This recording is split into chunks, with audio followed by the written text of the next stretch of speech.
Amazon rain forest को lungs of the planet क्यों कहते हैं? ऑब्वियस है, क्योंकि वो हर साल tons of carbon dioxide absorb करता है। बिल्कुल। लेकिन क्या होगा अगर मैं कहूं कि एक छोटी सी लीगल लाइन, एक ट्रीटी का आर्टिकल 6 अमेज़न से भी ज्यादा पावरफुल हो सकता है हमारे प्लैनेट का फ्यूचर डिसाइड करने में, इंटरेस्टिंग पॉइंट है। है ना? हेलो दोस्त एंड वेलकम। आज हम यूपीएससी प्रीलिम्स के एनवायरनमेंट सेक्शन के कोड को क्रैक करने वाले हैं। और ये वो सेक्शन है जो रैंक बना भी सकता है और बिगाड़ भी सकता है। तो कॉफी का कप उठा लो, हेडफोन्स ऑन कर लो और हाँ, चैनल को सब्सक्राइब, लाइक और वो नोटिफिकेशन बेल ऑन करना मत भूलना, क्योंकि ये सेशन लेजेंडरी होने वाला है। एब्सोल्युटली। आज हम सिर्फ आंसर्स नहीं रटेंगे, हम कॉन्सेप्ट्स के कोर तक जाएंगे।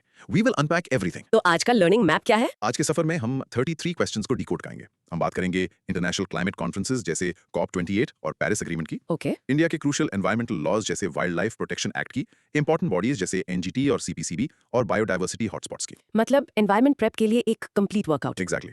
Let's start. Okay, let's unpack this. पहला सवाल, straight from the latest happenings. Question है, कंसिडर द फॉलोइंग स्टेटमेंट्स। हाँ। 1. At the 20th United Nations Climate Change Conference, COP28, India refrained from signing the Declaration on Climate and Health. Okay. 2. The COP28 Declaration on Climate and Health is a binding declaration, and if signed, it becomes mandatory to decarbonize the health sector. और 3. Hmm. If India's health sector is decarbonized, the resilience of its healthcare system may be compromised. Micro theme है International Climate Negotiations and India's stance. Great question to start with. तो सबसे पहले ये COP होता क्या है? देखो, COP यानी Conference of Parties to the UNFCCC. ये एनुअल मीटिंग्स हैं जहां क्लाइमेट चेंज पर ग्लोबल एक्शन प्लान बनता है। राइट। तो COP28 में एक declaration on climate and health आया, जिसका एम था क्लाइमेट चेंज के हेल्थ इंपैक्ट्स को एड्रेस करना। जैसे हीट वेव्स, पोल्यूशन, बीमारियां। एग्जैक्टली। अब आते हैं स्टेटमेंट्स पर। Statement 1, India refrain from signing. ये बिल्कुल करेक्ट है, भारत ने इसे साइन नहीं किया। पर क्यों? इसका रीजन जरूर इंपॉर्टेंट होगा। बिल्कुल, और इसका जवाब स्टेटमेंट 3 में छुपा है। लेकिन पहले स्टेटमेंट 2 देखते हैं। अ बाइंडिंग डिक्लेरेशन, ये है क्लासिक UPSC ट्रैप। अच्छा। याद रखना दोस्त, ऐसी कॉन्फ्रेंसेस में ज्यादातर डिक्लेरेशंस वॉलंटरी और नॉन लीगली बाइंडिंग होती हैं। मतलब ये एक पॉलिटिकल कमिटमेंट होती है, कोई कानून नहीं। का स्टेटमेंट 2 इज इनकरेक्ट। अब आते हैं स्टेटमेंट 3 पर। The resilience of its health care system may be compromised. ये सही लग रहा है। ये बिल्कुल करेक्ट है, और यही इंडिया के डिसीजन का कोर रीजन है।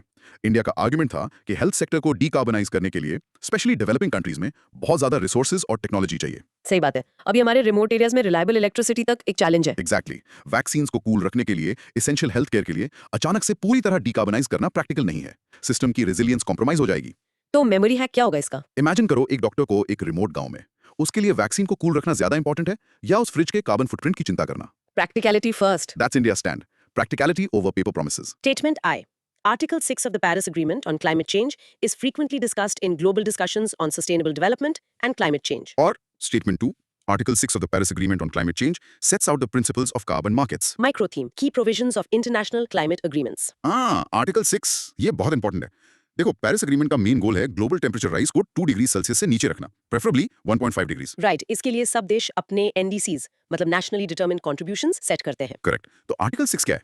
ये बेसिकली एक हाउ टू गाइड है इंटरनेशनल कोऑपरेशन के लिए। मतलब देश मिलके अपने टारगेट्स कैसे अचीव करें। एग्जैक्टली। अब स्टेटमेंट्स देखते हैं। स्टेटमेंट आई, फ्रीक्वेंटली डिस्कस्ड। ये 100% करेक्ट है। आर्टिकल 6 शायद सबसे कॉम्प्लेक्स और डिबेटेड हिस्सा है पेरिस एग्रीमेंट का, क्योंकि इसमें पैसा, टेक्नोलॉजी सब इन्वॉल्व है। बिल्कुल। अब statement 2 sets out the principles of carbon markets. ये भी करेक्ट है, और ये एक्सप्लेन करता है कि स्टेटमेंट आई क्यों ट्रू है। कैसे? देखो, आर्टिकल 6 में कोऑपरेशन के 3 मेन तरीके हैं। आर्टिकल 6.2 जहां देश डायरेक्टली एमिशन रिडक्शन ट्रेड कर सकते हैं, जैसे इंडिया भूटान में सोलर प्लांट लगाने में मदद करे और बदले में कार्बन क्रेडिट्स ले ले। Perfect example. फिर है आर्टिकल 6.4 जो एक नया UN managed global carbon market बनाता है, और आर्टिकल 6.8 जो नॉन मार्केट अप्रोचेस की बात करता है, जैसे टेक्नोलॉजी शेयरिंग। तो क्योंकि आर्टिकल 6 कार्बन मार्केट्स का फ्रेमवर्क देता है, इसीलिए इस पर इतनी डिस्कशन होती है। Exactly. So statement 2 perfectly explains why statement 1 is true. Both statements are correct and 2 is the correct explanation for 1. Memory hack. Think Article 6 is equal to cooperation tricks. It's all about countries working together through market and non-market tricks. Fantastic. Next up, finance और nature एक साथ. Question: Which one of the following launched the Nature Solutions Finance Hub for Asia and the Pacific? Options हैं A. The Asian Development Bank (ADB), B. The Asian Infrastructure Investment Bank (AIIB), C. The New Development Bank (NDB), और D. The International Bank for Reconstruction and Development (IBRD). Micro theme है International Financial Institutions and Environmental Initiatives. ये एक straight forward factual question है, पर इसमें logic भी लगा सकते हैं। पहले कॉन्सेप्ट समझते हैं।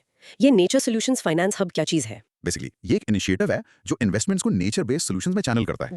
जैसे कोस्टल इरोजन को रोकने के लिए कंक्रीट की दीवार बनाने की बजाय मैंग्रोव्स को प्रोटेक्ट करना। हब ऐसे प्रोजेक्ट्स को फंड करता है। Got it. तो इसका सही जवाब क्या है? इसका करेक्ट आंसर है A, the Asian development Bank. ADB ने ही ये स्पेसिफिक इनिशिएटिव लॉन्च किया था जिसका गोल था कम से कम $2 बिलियन अट्रैक्ट करना। और बाकी बैंक्स? देखो AIIB, NDB, IBRD इन सब के अपने एनवायरमेंटल प्रोजेक्ट्स हैं, but this specific hub ADB का इनिशिएटिव है। इसमें एलिमिनेशन लॉजिक कैसे काम करेगा? नाम देखो, for Asia and the Pacific.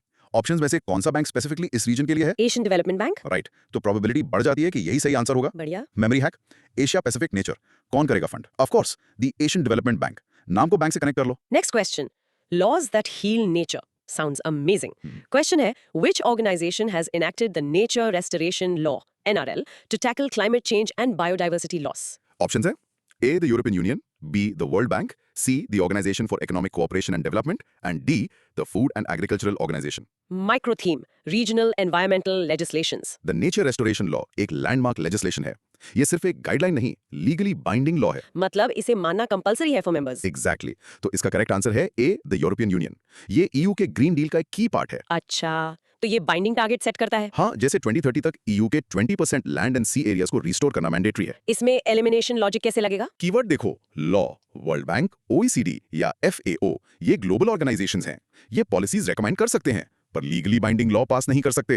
Right, वो पावर एक गवर्निंग बॉडी के पास होती है। करेक्ट, और ऑप्शंस में से सिर्फ EU ही एक ऐसी गवर्निंग बॉडी है। So nature restoration law points towards the EU। Simple. LAW legislative body EU. Europe is on a mission. Let's see what this is about. Question है. Consider the following statements. Statement 1. The European Parliament approved the Net Zero Industry Act. The European Union intends to achieve carbon neutrality by 2040 and therefore aims to develop all of its own clean technology by that time. और statement 2, The European Union aims to produce 40% of the annual plans for net zero emitting technologies by 2030 based on national energy and climate plans NECPs that their state will have to develop. Micro theme. Climate targets and industrial policy. Okay, ये tricky है, details पे ध्यान देना होगा। तो net zero industry act है क्या? ये EU का प्लान है अपनी क्लीन टेक मैन्युफैक्चरिंग को बूस्ट करने का। मतलब solar panels, wind turbines, batteries, ये सब यूरोप में ही बने। Got it. अब स्टेटमेंट आई को ब्रेक डाउन करते हैं।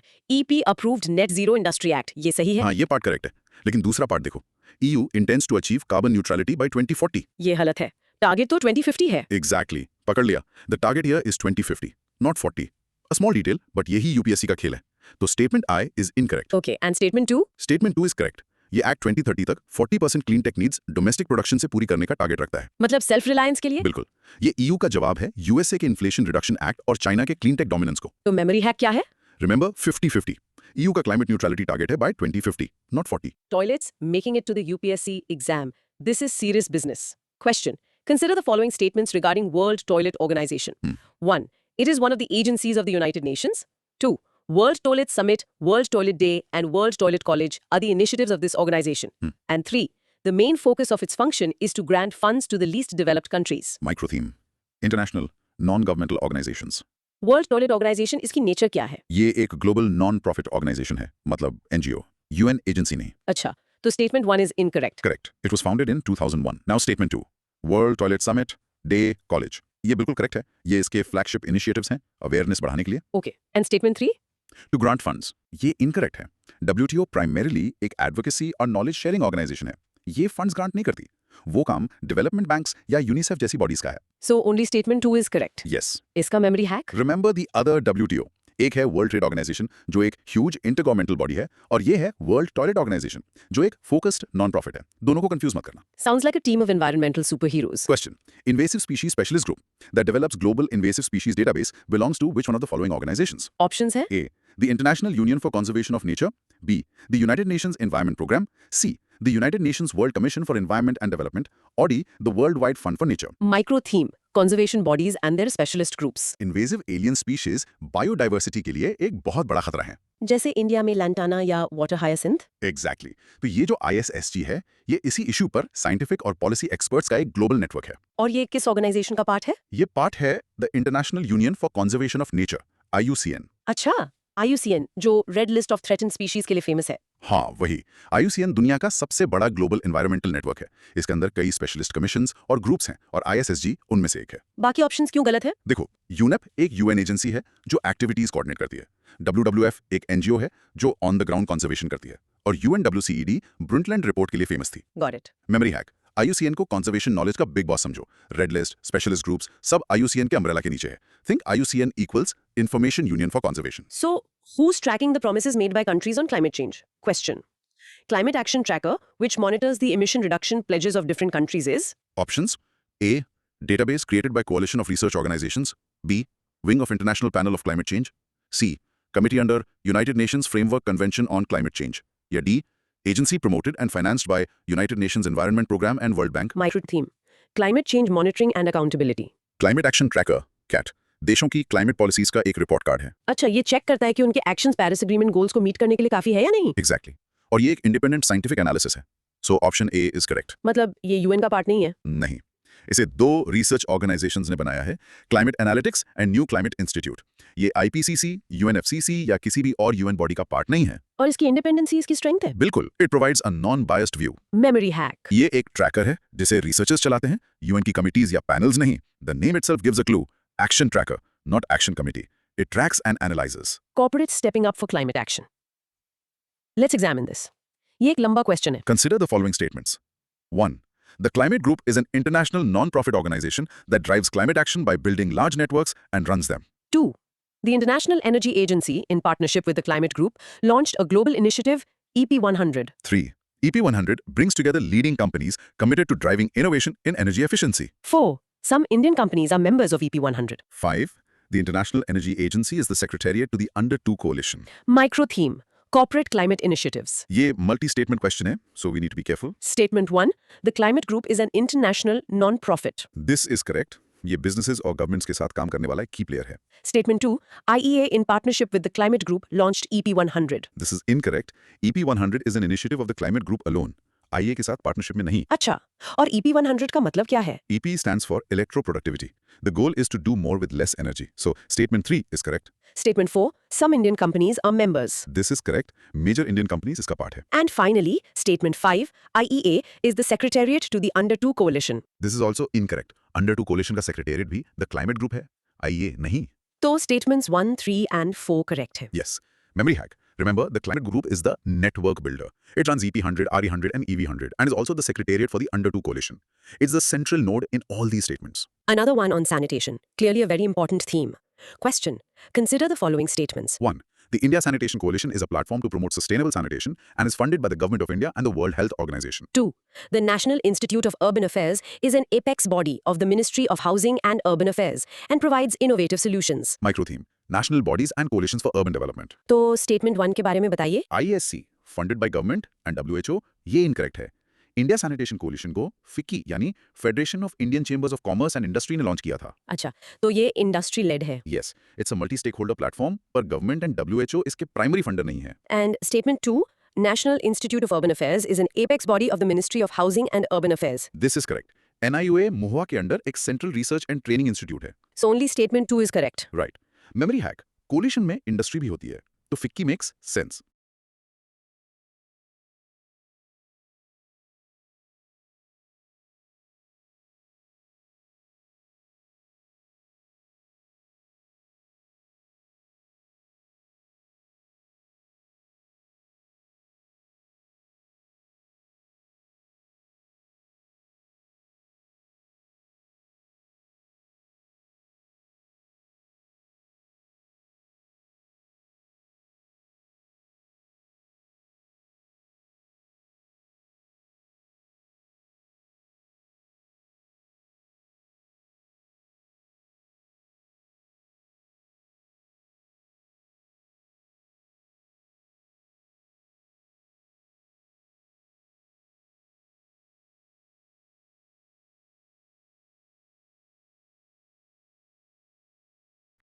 Logically ministry of urban affairs से कनेक्टेड है. The names give clues. Okay, ये क्वेश्चन एक बहुत ही पावरफुल लॉ के बारे में है. Question. Which one of the following has been constituted under the Environment Protection Act 1986? Options हैं Central Water Commission, B Central ground water Board, C central ground water Authority और D National Water Development Agency. Micro theme: environmental legislation and constituted bodies. Environment protection Act 1986 को एक umbrella legislation भी कहते हैं. Umbrella मतलब ये एक broad law है जो सेंट्रल गवर्नमेंट को पावर देता है कि वो एनवायरमेंटल प्रॉब्लम से डील करने के लिए स्पेसिफिक अथॉरिटीज और रूल्स बना सके. Got it. तो इस एक्ट के अंडर कौन सी बॉडी बनी है? The correct answer is C central ground water authority. CGWA. अच्छा, अथॉरिटी, बोर्ड नहीं. Exactly. CGWA को EPA के सेक्शन 3(3) के अंडर बनाया गया था. यही इसे लीगल टीथ या रेगुलेटरी पावर देता है। और central ground water board CGWB एक साइंटिफिक एंड टेक्निकल बॉडी है, मिनिस्ट्री ऑफ वाटर रिसोर्सेज के अंडर। की डिफरेंस ये है कि अथॉरिटी CGWA के पास रेगुलेटरी पावर्स हैं, जबकि बोर्ड CGWB एक टेक्निकल बॉडी है। Memory hack. Remember, EPA 1986 is an umbrella जो पावरफुल अथॉरिटीज क्रिएट कर सकता है। सो environment protection act, authority CGWA। Let's talk about wildlife. Question. With reference to Indian laws about wildlife protection, consider the following statements. 1. Wild animals are the sole property of the government. 2. When a wild animal is declared protected, such animal is entitled for equal protection whether it is found in protected areas or outside. 3. Apprehension of a protected wild animal becoming a danger to human life is sufficient ground for its capture or killing. Micro theme. Wildlife Protection Act provisions. ये question wild life protection act 1972 के core principles test करता है। Statement 1. Wild animals are the sole property of the government. ये सच है? हाँ, ये सुनने में अजीब लग सकता है, पर एक्ट के हिसाब से ये करेक्ट है।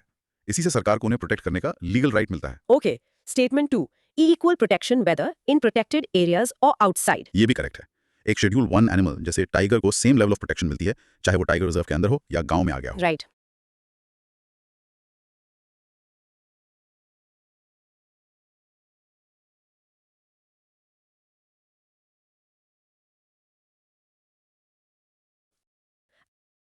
Apprehension is sufficient ground for its capture or killing. This is incorrect. सिर्फ एप्रहेंशन या डर लगना काफी नहीं है। तो कंडीशन क्या है? एनिमल को ह्यूमन लाइफ के लिए इमिनेंट डेंजर पोज करना होगा, या वो डिसेबल्ड या डिजीज्ड हो बियॉन्ड रिकवरी, और तब भी चीफ वाइल्ड लाइफ वार्डन जैसी कॉम्पिटेंट अथॉरिटी से परमिशन चाहिए। So the law is very strict. Yes, memory hack. Mere fear is not a licence to kill. Okay, another international declaration. Question. With reference to the New York Declaration on Forests, which of the following statements are correct? 1. It was first endorsed at the United Nations Climate Summit in 2014. 2. It endorses a global timeline to end the loss of forests. 3. It is a legally binding international declaration. 4. It is endorsed by governments, big companies, and indigenous communities. And 5. India was one of the signatories at its inception. Micro theme. International Environmental Declarations. Let's tackle this. Statement 1. Endorsed by Right, the the United Nations Climate Summit in 2014. This is correct. Statement 2. Global timeline to end the loss of forests. This is also correct. इसमें 2030 तक forest loss को and करने जैसे ambitious targets हैं। Statement 3. Legally binding. ये फिर से आ गया। This is incorrect. ये एक वॉलेटरी और नॉन लीगली बाइंडिंग डिक्लेरेशन है। डिक्लेरेशन ऑन फॉरेस्ट को साइन नहीं किया है। क्यों? अगेन, इंडिया ऐसे प्लेजेस को लेकर कॉशियस रहता है। गवर्नमेंट अपने कंजर्वेशन एफर्ट्स को डेवलपमेंटल नीड्स के साथ बैलेंस करना चाहती है। Got it. So the memory hack is to spot the trap word legally binding and to always double check India's signatory status. Exactly. Common carbon metric. The name sounds technical. Question. The common carbon metric supported by UNEP has been developed for options हैं? A. Assessing the carbon footprint of building operations around the world. B. Enabling commercial farming entities to enter carbon emission trading. C. Enabling governments to assess the overall carbon footprint. The assessing the overall carbon footprint caused by fossil fuels? Microtheme. Environmental metrics and standards. The name itself is a clue. It's a common metric. मतलब किसी चीज को major करने का एक standard तरीका। correct. The correct answer is A. Assessing the carbon footprint of building operations around the world. अच्छा, तो ये स्पेसिफिकली बिल्डिंग्स के लिए है। Yes. इसे UNEP's Sustainable Buildings and Climate Initiative ने डेवलप किया था। एक रियल लाइफ एग्जांपल। सोचो, मुंबई की एक बिल्डिंग को लंदन की बिल्डिंग से कैसे कंपेयर करोगे? You need a common language and a common way to measure their emissions. और ये कॉमन कार्बन मेट्रिक वही कॉमन लैंग्वेज प्रोवाइड करता है। Precisely. Memory hack. Common carbon metric for a specific sector. In this case, that sector is buildings. Climate smart agriculture. This sounds like the future. Question. In the context of India's preparation for climate smart agriculture, consider the following statements. 1. The climate smart village approach in India is a part of a project led by the Climate Change, Agriculture and Food Security CCAFS, an international research program. 2. The project of CCAFS is carried out under Consultative Group on International Agricultural Research CGIAR, headquartered in France. 3. The International Crops Research Institute for the Semi-Arid Tropics, ICRASAT in India, is one of the CGIAR's research centers. Micro theme. Climate change and agriculture initiatives. ये question different international agricultural research bodies को connect करने के बारे में है। So, statement 1, Climate Smart Village is a CCAFS project. Yes, this is correct. CCAF के India समेत कई देशों में पायलट प्रोजेक्ट्स हैं। And statement 2, CCFS works under CGIAR. This is also correct. CCFS CGIAR के अम्ब्रेला के अंडर काम करता है and CGIAR's headquarters are in France. Okay. And statement 3, ICRISAT is a CGIAR center. This is also correct. ICRISAT जो हैदराबाद के पास है CGIAR के की रिसर्च सेंटर्स में से एक है। So, all three statements are correct? Yes, memory hack. इसे एक हायरार्की की तरह देखो। टॉप पर है बिग नेटवर्क CGIAR, उसके अंडर है रिसर्च प्रोग्राम CCFS और CGIAR के अंडर ही है research centre ICRISAT. It's all connected. Environmental recognitions and awards are also a hot topic. Question. Consider the following statements. Statement 1. The United Nations Capital Development Fund, UNCDF, and the Arbor Day Foundation have recently recognized Hyderabad as 2020 Tree City of the World. Statement 2. Hyderabad was selected for the recognition for a year following its commitment to grow and maintain the urban forests. Microtheme, Environmental Recognitions and Awards. So, Statement 1. Who gives the award? यहाँ पर trap है. The recognition of Tree City of the World is given by the Arbor Day Foundation and the FAO, Food and Agriculture Organization of the UN. UNCDF नहीं? नहीं, UNCDF नहीं. So statement 1 is incorrect. And Statement 2? This is correct. ये recognition city के urban green cover को grow और maintain करने के commitment पर बेस्ड है. Memory hack? लॉजिक लगाओ. ट्रीज की केयर कौन सी ऑर्गेनाइजेशन करेगी? The arbor day foundation. Arbor का मतलब ट्री होता है. और FAO जो फॉरेस्ट्री से डील करती है. UNCDF जो फाइनेंस से डील करती है, अनलाइकली पार्टनर है. Good point. Back to a critical resource for India, groundwater. Question. Consider the following statements. 1. 36% of India's districts are classified as overexploited or critical by the Central Groundwater Authority, CGWA. 2. CGWA was formed under the Environment Protection Act. 3. India has the largest area under groundwater irrigation in the world. Microtheme. Groundwater management in India. A mix of data, law, and a general knowledge fact. Statement 1. 36% of India's districts. Data-based statements अक्सर tricky होते हैं. ये figure likely incorrect है. UPSC में अगर आप specific percentage को लेके sure नहीं है, तो cautious रहना चाहिए. So this is incorrect. Statement 2. CGWA was formed under the Environment Protection Act. ये हम question 11 में cover कर चुके हैं. See, questions interconnected होते हैं. This is absolutely correct. And Statement 3. India has the largest area under groundwater irrigation. This is a well-known fact. India दुनिया का सबसे बड़ा groundwater user है. और इसका ज्यादातर हिस्सा irrigation में use होता है. Correct. So this is correct. So memory hack is that when you see a very specific number, like 36%, be very cautious. Exactly. Now for the king of the jungle, the tiger. Question. Among the following tiger reserves, which one has the largest area under critical tiger habitat? Options. A. Corbett. B. Ranthambore. C. Nagarjuna Sagar Srishalam. D. Sundarbans. Microtheme. Protected areas in India. First, critical tiger habitat होता क्या है? ये tiger reserve का core area होता है, जिसे wild life protection act के under define किया गया है. Correct. इस एरिया को inviolate रखा जाता है, मतलब human disturbance से free. तो सबसे बड़ा CTH कहाँ है? Correct answer is C. Nagarjuna Sagar Srishalam. Andhra Pradesh and Telangana में. Yes, ये इंडिया का largest tiger reserve है by total area और इसका critical tiger habitat भी largest है, over 2,500 square kilometers. Memory hack. Remember, Nagarjuna, a big star, Nagarjun Sagar is the biggest tiger reserve. Silly but effective. From tigers to deer. Question. Which one of the following protected areas is well known for the conservation of a subspecies of the Indian swamp deer, Barasingha, that thrives well on hard ground and is exclusively graminivorous? Options. A. Kanha National Park. B. Manas National Park. C. Mudumalai Wildlife Sanctuary. D. Tal Chapar Wildlife Sanctuary. Microtheme. Species conservation and their habitats. The keyword is hard ground. Barasingha की 3 सबस्पीशीज हैं. 2 swampy areas में रहती हैं correct. But एक unique सबस्पीशीज central India के hard ground पे रहने के लिए अडेप्ट हो गई है. और वो कहाँ मिलती है? The correct answer is A. Kanha National Park. Madhya Pradesh में? Yes. Kanha is the only place in the world जहां हार्ड ग्राउंड बारासिंघा मिलता है. Memory hack? Connect Kanha with the K in कठोर जमीन. कान्हा इज इक्वल टू कठोर जमीन का barasingha. Next up, the elusive musk deer. Hmm. Question. Which of the following are the most likely places to find the musk deer in its natural habitat? 3. 1. Escort Wildlife Sanctuary. 2. Gangotri National Park. 3. Kishanpur Wildlife Sanctuary. 4. Manas National Park. Microtheme. Species distribution. This is a question of geography. Musk deer का habitat क्या है? High altitude, forested and alpine scrub environments in the Himalayas. Exactly. तो हमें list में से Himalayan protected areas identify करने हैं. Ascot Wildlife Sanctuary? Uttarakhand में है, हाई हिमालयस में है. करेक्ट. इनफैक्ट ये मस्क डियर कंजर्वेशन के लिए ही सेटअप हुआ था. Gangotri National Park. ये भी उत्तराखंड में है, high altitude. Correct. Kishanpur Wildlife Sanctuary. ये यूपी में है, तराई रीजन में है, मतलब प्लेन्स में. So incorrect. Manas National Park. Assam में. Foothills or plains में. So, incorrect. Elimination logic. Is simple. Musk deer is equal to Himalayas, so eliminate the options in the plains. Perfect. Biofuels. Question. According to India's national policy on biofuels, which of the following can be used as raw materials for the production of biofuels? List है. 1. cassava. 2. damaged wheat grains. 3. groundnut seeds. 4.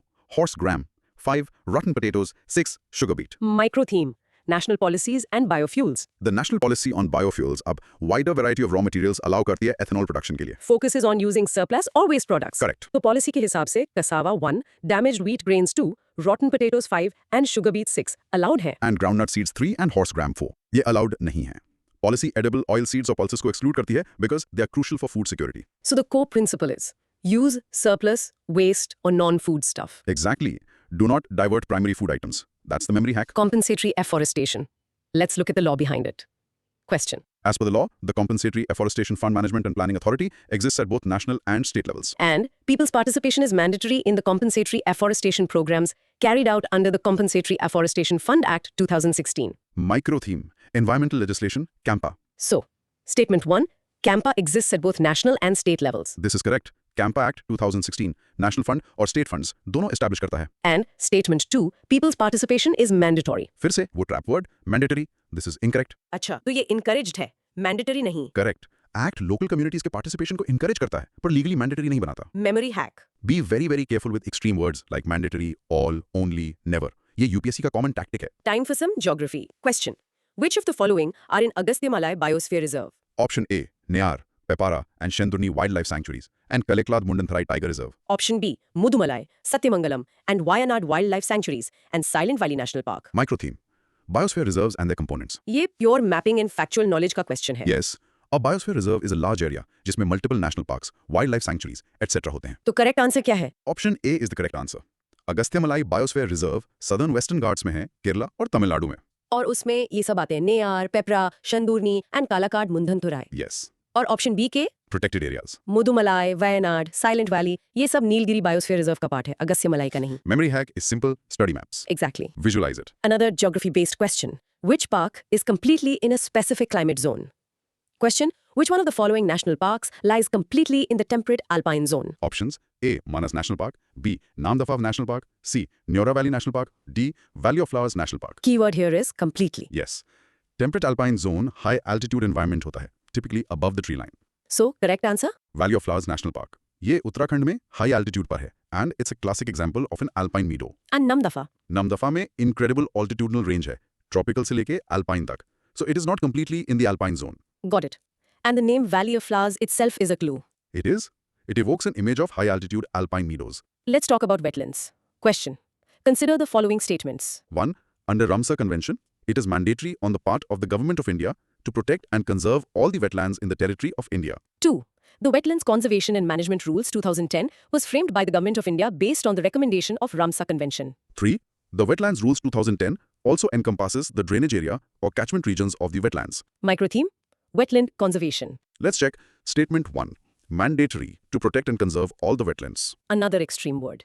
So, incorrect. Correct. Ramsar Convention signatory countries को उनके designated Ramsar sites protect करने के लिए कहता है, not all wetlands. Okay. Statement 2. This is correct. India ने अपनी Ramsar obligations को पूरा करने के लिए domestic wetland rules बनाए. And statement 3. The rules include catchment areas. This is also correct. ये एक holistic approach दिखाता है. आप wetland को isolate करके protect नहीं कर सकते. Memory hack. International conventions usually apply to designated sites, not the entire territory. The Environmental Watchdogs of India. NGT versus CPCB. Question. How is the National Green Tribunal, NGT, different from the Central Pollution Control Board, CPCB? Statement 1. The NGT has been established by an act, whereas the CPCB has been created by an executive order of the government. Statement 2. Say. The NGT provides environmental justice, Okay. whereas the CPCB promotes cleanliness of streams and wells and aims to improve the quality of air. Microtheme. Indian environmental governance bodies. So, statement 1. This is incorrect. Both are statutory bodies. मतलब दोनों Act of Parliament से बने? Yes. NGT Act 2010 से और CPCB Water Act 1974 से. Okay. And statement 2? This statement perfectly explains their different functions. It's correct. NGT is a quasi-judicial body, a court. And CPCB is a technical and regulatory body. Exactly. Memory hack. The names tell you everything. NGT has tribunal, so it's a court for justice. CPCB has pollution control, so its job is technical to control pollution. A direct question on location. Question. In which one of the following states is Pakhui Wildlife Sanctuary located? Options हैं A. Arunachal Pradesh, B. Manipur, C. Meghalaya, D. Nagaland. That's correct. It's famous for its hornbill conservation program. Any memory hack? Pakhui Pakke sounds a bit like Pakadna. Arunachal Pradesh India के far eastern edge पर है as if it's catching the first rays of the sun. Pakhui Pakadna, the sun, Arunachal Pradesh. Nice. Back to climate smart agriculture. Question. With reference to the Global Alliance for Climate Smart Agriculture, GACSA, which of the following statements is correct? 1. GACSA is an outcome of the climate summit held in Paris in 2015. 2. Membership of GACSA does not create any binding obligations. 3. India was instrumental in the creation of GACSA. Microtheme. International alliances. Let's fact check. Statement 1. GACSA is an outcome of the Paris 2015. Timeline galat hai. Yes, timeline is wrong. GACSA was launched in 2014, before the Paris summit. So, incorrect. Statement 2. Does not create any binding obligations. This is correct. GACSA is a voluntary platform. And statement 3. India was instrumental. This is incorrect. India गासा का member नहीं है. Another example of India staying out of a voluntary non-binding platform. Yes, it's a recurring theme. PAGE, Partnership for Action on Green Economy. Question. The Partnership for Action on Green Economy, PAGE, emerged at Options है A. Johannesburg 2002, B. Rio de Janeiro 2012, C. Paris 2015, D. New Delhi 2016. Microtheme, UN initiatives and their origins. This tests your knowledge of the timeline of global environmental governance. The correct answer is B. United Nations Conference on Sustainable Development 2012, Rio de Janeiro. This is also known as Rio Plus 20. Correct. इस conference का central theme green economy था, and PAGE was launched in 2013 as a direct response to it. Memory hack. Rio Plus 20, 2012, green economy, PAGE. Momentum for change. Climate neutral now. Question. Momentum for change. Climate neutral now is an initiative launched by Options: A. The IPCC, B. The UNEP Secretariat, C. The UNFCCC Secretariat, D. The World Meteorological Organization. Microtheme Climate Change Initiatives. Factual question. Correct answer is C. The UNFCCC Secretariat. What does this initiative do? ये सबको encourage करता है individuals, companies, governments to take action on their climate footprint, measure, reduce, and offset. So it's from this central body, Yes, the UNFCCC is the parent body for climate change negotiations. a coalition focused on some specific pollutants. Question. Consider the following statements. 1. Climate and Clean Air Coalition CCAC to reduce short-lived climate pollutants is a unique initiative of G20 group of countries. 2. The CCAC focuses on methane, black carbon, and hydrofluorocarbons. Microtheme, international coalitions. Statement 1. Is it a G20 initiative? No, this is incorrect. CCAC को 2012 में UNEP और 6 countries ने launch किया था. G20 ने नहीं. And statement 2. It focuses on methane, black carbon, and HFCs. This is correct. CCAC का unique focus short-lived climate pollutants SLCPs पर है. ये CO2 से अलग कैसे हैं? इनकी लाइफटाइम एटमॉस्फेयर में कम होती है, पर वार्मिंग इफेक्ट बहुत पावरफुल होता है. इन्हें रिड्यूस करने से नियर टर्म में ग्लोबल वार्मिंग स्लो करने में क्विक विन्स मिल सकती हैं. Almost at the end. Question. With reference to Global Climate Change Alliance, which of the following statements is correct? 1. It is an initiative of the European Union. 2. It provides technical and financial support to targeted developing countries. 3. It is coordinated by World Resources Institute, WRI, and World Business Council for Sustainable Development, WBCSD. Microtheme. International alliances. Okay, final deep dive. Statement 1. Initiative of the European Union. Is that correct? Yes, it is correct. GCCA को EU ने 2007 में launch किया था. Statement 2. Provides technical and financial support to developing countries. This is also correct. इसका main purpose LDCs और SIDs जैसे vulnerable developing countries को help करना है. And Statement 3.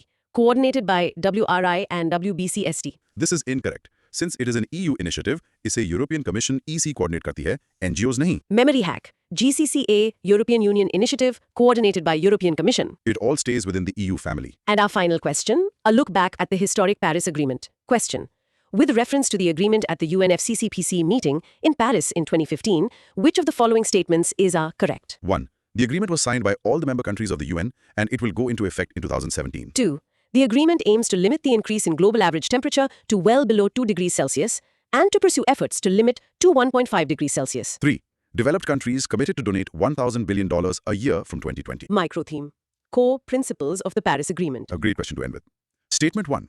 Go into effect in 2017. I think this is incorrect. You're right, it's incorrect. The effective date was actually November 2016, not 2017. Statement 2. The temperature goal. This is the heart and soul of the Paris Agreement. Well below 2 degrees Celsius and pursuing 1.5 degrees Celsius. This is absolutely correct. Statement 3. The money. $1,000 billion a year. This is incorrect. A very common trap. The figure was $100 billion a year, not 1,000 billion. They added an extra zero. Yes, memory hack for this. Temperature goal is 2 degrees is the limit, 1.5 is the dream, and for finance, it's 100 billion, not a trillion. And that is a wrap. What an incredible session. From global treaties to local sanctuaries, we've covered a massive ground today. My brain feels like it just ran a marathon. It certainly was a comprehensive workout. Let's do a quick recap of the core themes. Please. First, international negotiations. हमने देखा कि binding word पर cautious रहना है और details जैसे target years और funding amounts critical हैं. Right, 2050 for EU, not 2040. 100 billion, not 1,000 billion. Second, Indian governance. हमने NGT, a court, और CCPB, a technical body के बीच का डिफरेंस समझा. Third, conservation bodies. हमने UN agencies, non-profits और scientific networks के बीच differentiate करना सीखा. And finally, biodiversity. हमने स्पेसिफिक स्पीशीज के लिए स्पेसिफिक लोकेशंस पिन पॉइंट की, जैसे हार्ड ग्राउंड बारासिंगा के लिए कान्हा. Fantastic summary. तो दोस्त, it's not about memorizing thousands of facts. It's about connecting the dots, understanding the why, and learning how to spot those classic UPSC traps. Exactly. And now a final thought. हमने top down approaches जैसे laws, finance, global targets पर बात की, but हमने climate smart village project जैसी bottom up approach पे भी touch किया। तो सोचने वाला सवाल ये है, रियल चेंज की पावर कहाँ है? टॉप डाउन ग्लोबल ट्रीटीज में या bottom up climate smart villages को स्केल करने में? What's the right balance? इसका कोई सिंगल आंसर नहीं है, but exploring this question will give you a much deeper perspective. That's a powerful thought to end on. Thank you all for joining this deep dive. Keep that curiosity alive, keep questioning, and we'll see you in the next one. Until then, happy learning. Imagine करो आप एक ऐसी किताब के बारे में सुनते हैं जो दुनिया के सारे एंडेंजर्ड स्पीशीज का रिकॉर्ड रखती है। या फिर एक ऐसा एग्रीमेंट जिसमें दुनिया के सबसे पावरफुल देश ग्लोबल वार्मिंग से लड़ने की कसम खाते हैं। इंटरेस्टिंग है ना? ये सब सिर्फ कहानियां नहीं बल्कि यूपीएससी के रियल क्वेश्चंस हैं और आज हम इन्हीं कॉन्सेप्ट्स की दुनिया में एक बहुत गहरी छलांग लगाने वाले हैं। हाँ, तो अगर आप तैयार हैं एनवायरनमेंट एंड इकोलॉजी के सबसे ट्रिकी एमसीक्यूज को डिकोड करने के लिए, तो जल्दी से सब्सक्राइब बटन दबा दो, नोटिफिकेशन बेल ऑन कर लो और हाँ, कमेंट करके बताओ कि आपका सबसे चैलेंजिंग टॉपिक कौन सा है। बिल्कुल। और देखो, आज की इस चर्चा का मकसद सिर्फ सही आंसर बताना नहीं है। सही बात है। हम हर क्वेश्चन के क्यों और कैसे को समझेंगे। We will connect the dots between different international conventions, national policies और उनके पीछे के जो कोर कॉन्सेप्ट्स हैं उनको। एग्जैक्टली। तो आज का हमारा लर्निंग मैप बिल्कुल क्लियर है। हम यूपीएससी सीएससी प्रीलिम्स के एनवायरनमेंट सेक्शन के क्वेश्चन नंबर 33 से लेकर 72 तक एक-एक करके अनपैक करेंगे। It's gonna be a long one. हाँ, we'll cover everything from sustainable development goals, Kyoto Protocol, national parks से लेकर रेड डेटा बुक तक। चलिए शुरू करते हैं। ओके, तो सबसे पहले क्वेश्चन 33 यूपीएससी सीएससी प्रीलिम्स 2016 से। Let's do it. क्वेश्चन है, with reference to the agreement at the UNFCCC meeting in Paris in 2015, which of the following statements is correct? ध्यान से सुनना। Statement 1, the agreement was signed by all the member countries of the UN and it will go into effect in 2017. Statement 2, the agreement aims to limit the greenhouse gas emissions so that the rise in average global temperature by the end of this century does not exceed 2 degrees Celsius or even 1.5 degrees Celsius above pre-industrial levels. Or Statement 3, developed countries acknowledged their historical responsibility in global warming and committed to donate $1,000 billion a year from 2020 to help developing countries to cope with climate change. Options है A 1 and 3 only, B 2 only, C 2 and 3 only और D 1 2 and 3। Broad micro theme, Paris Agreement, COP21. तो options पे जाने से पहले Paris agreement है क्या, थोड़ा सा समझ लेते हैं। हाँ, ये एक लैंडमार्क इंटरनेशनल ट्रीटी है क्लाइमेट चेंज पर। एक तरह से ये एक रूल बुक है जिसे ऑलमोस्ट सारी दुनिया ने ग्लोबल वार्मिंग से लड़ने के लिए अग्री किया है। मेन गोल प्लैनेट को और ज्यादा गर्म होने से रोकना। बिल्कुल। इसको ऐसे सोचो जैसे पूरी दुनिया के लिए एक ग्रुप प्रोजेक्ट। हर देश ने अपना होमवर्क सबमिट किया जिसे हम कहते हैं नेशनली डिटर्मिन्ड कॉन्ट्रीब्यूशंस या एनडीसीज। राइट। उन्होंने प्रॉमिस किया कि वो अपना पोल्यूशन कितना कम करेंगे। अब आते हैं डीप ऑप्शन एनालिसिस पर। हमें करेक्ट स्टेटमेंट्स फाइंड करने हैं। ओके, स्टेटमेंट सर्जरी शुरू करते हैं। Statement 1, the agreement was signed by all the member countries of the UN and it will go into effect in 2017। यहाँ दो प्रॉब्लम्स हैं। पहला तो ऑल। एग्जैक्टली। ये यूपीएससी का एक फेवरेट ट्रैप है। ऑल, एवरी, ओनली जैसे एक्सट्रीम वर्ड्स पे हमेशा डाउट करना चाहिए। 100% कंट्रीज का साइन करना on day 1 is almost impossible. और दूसरा है ईयर। अग्रीमेंट 2017 में नहीं बल्कि नवंबर 2016 में एनफोर्स आया था। अच्छा, तो ये स्टेटमेंट तो बिल्कुल गलत है। करेक्ट। इसको एलिमिनेट करो। Okay, statement 2.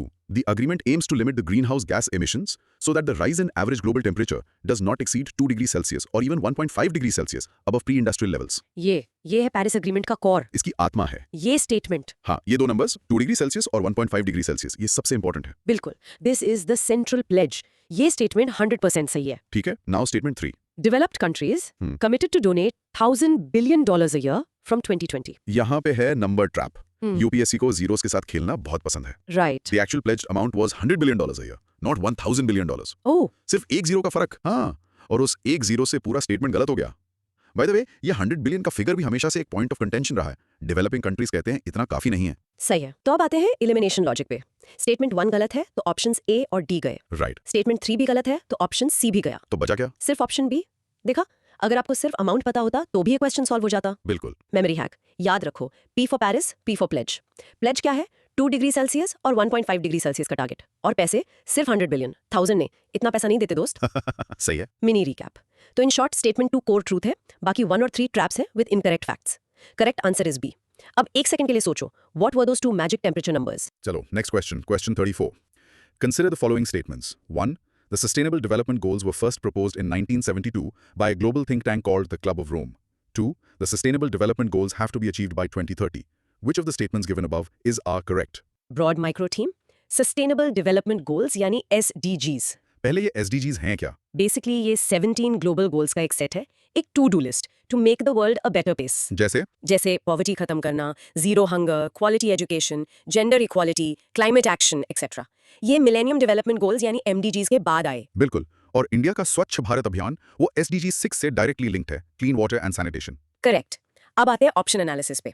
Statement 1, the sustainable development goals were first proposed in 1972 by club of Rome. ये एक क्लासिक यूपीएससी ट्रैप है। दो अलग अलग फैक्ट्स को मिक्स कर दिया है। कैसे? क्लब ऑफ रोम 1972 में फेमस हुआ था अपनी लिमिट्स टू ग्रोथ रिपोर्ट के लिए। उन्होंने ये तो बताया था कि अनलिमिटेड ग्रोथ आगे जाके प्रॉब्लम क्रिएट करेगी, बट उन्होंने एसडीजीज प्रपोज नहीं किए थे। अच्छा, तो एसडीजीज कब आए? एसडीजीज का कॉन्सेप्ट तो बहुत बाद में डेवलप हुआ, 2012 के रियो प्लस 20 कॉन्फ्रेंस के बाद। तो टाइमलाइन पूरी तरह से गलत है। Statement 1 out. इसमें एक और पॉइंट है। 1972 में स्टॉकहोम कॉन्फ्रेंस हुई थी, जो फर्स्ट मेजर कॉन्फ्रेंस थी on international environmental issues. Right, but वहां भी एसडीजीज का कॉन्सेप्ट नहीं था। सस्टेनेबल डेवलपमेंट वर्ड ही 1987 में ब्रुंटलैंड कमीशन रिपोर्ट से पॉपुलर हुआ। Got it. अब statement 2, the sustainable development goals have to be achieved by 2030। ये एक सिंपल फैक्चुअल स्टेटमेंट है और बिल्कुल करेक्ट है। हाँ, इसीलिए इसको एजेंडा 2030 भी कहते हैं। एग्जैक्टली तो लॉजिक सिंपल है। स्टेटमेंट 1 गलत, स्टेटमेंट 2 सही। करेक्ट आंसर है B 2 only. Memory hack simple है दोस्त। एसटीजी में जी फॉर गोल्स और गोल लाइन कब है? 2030 में। सो एसटीजीज आर गोल्स फॉर 2030। बहुत बढ़िया। Mini recap, timeline in statement 1 is a trap, target year in statement 2 is correct. चलिए क्वेश्चन 35, ये एक टर्म बेस्ड क्वेश्चन है।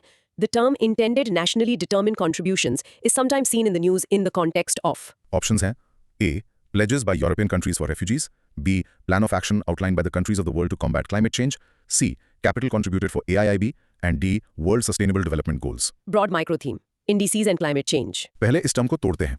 इंटेंडेड नेशनली डिटरमिन्ड कॉन्ट्रीब्यूशंस या INDCs। ओके। इंटेंडेड मतलब ये पेरिस एग्रीमेंट से पहले एक प्रपोज्ड प्लान था, किया कोई प्रेशर नहीं था। और कॉन्ट्रीब्यूशंस मतलब ग्लोबल एफर्ट में उनका क्या कॉन्ट्रीब्यूशन होगा to fight climate change.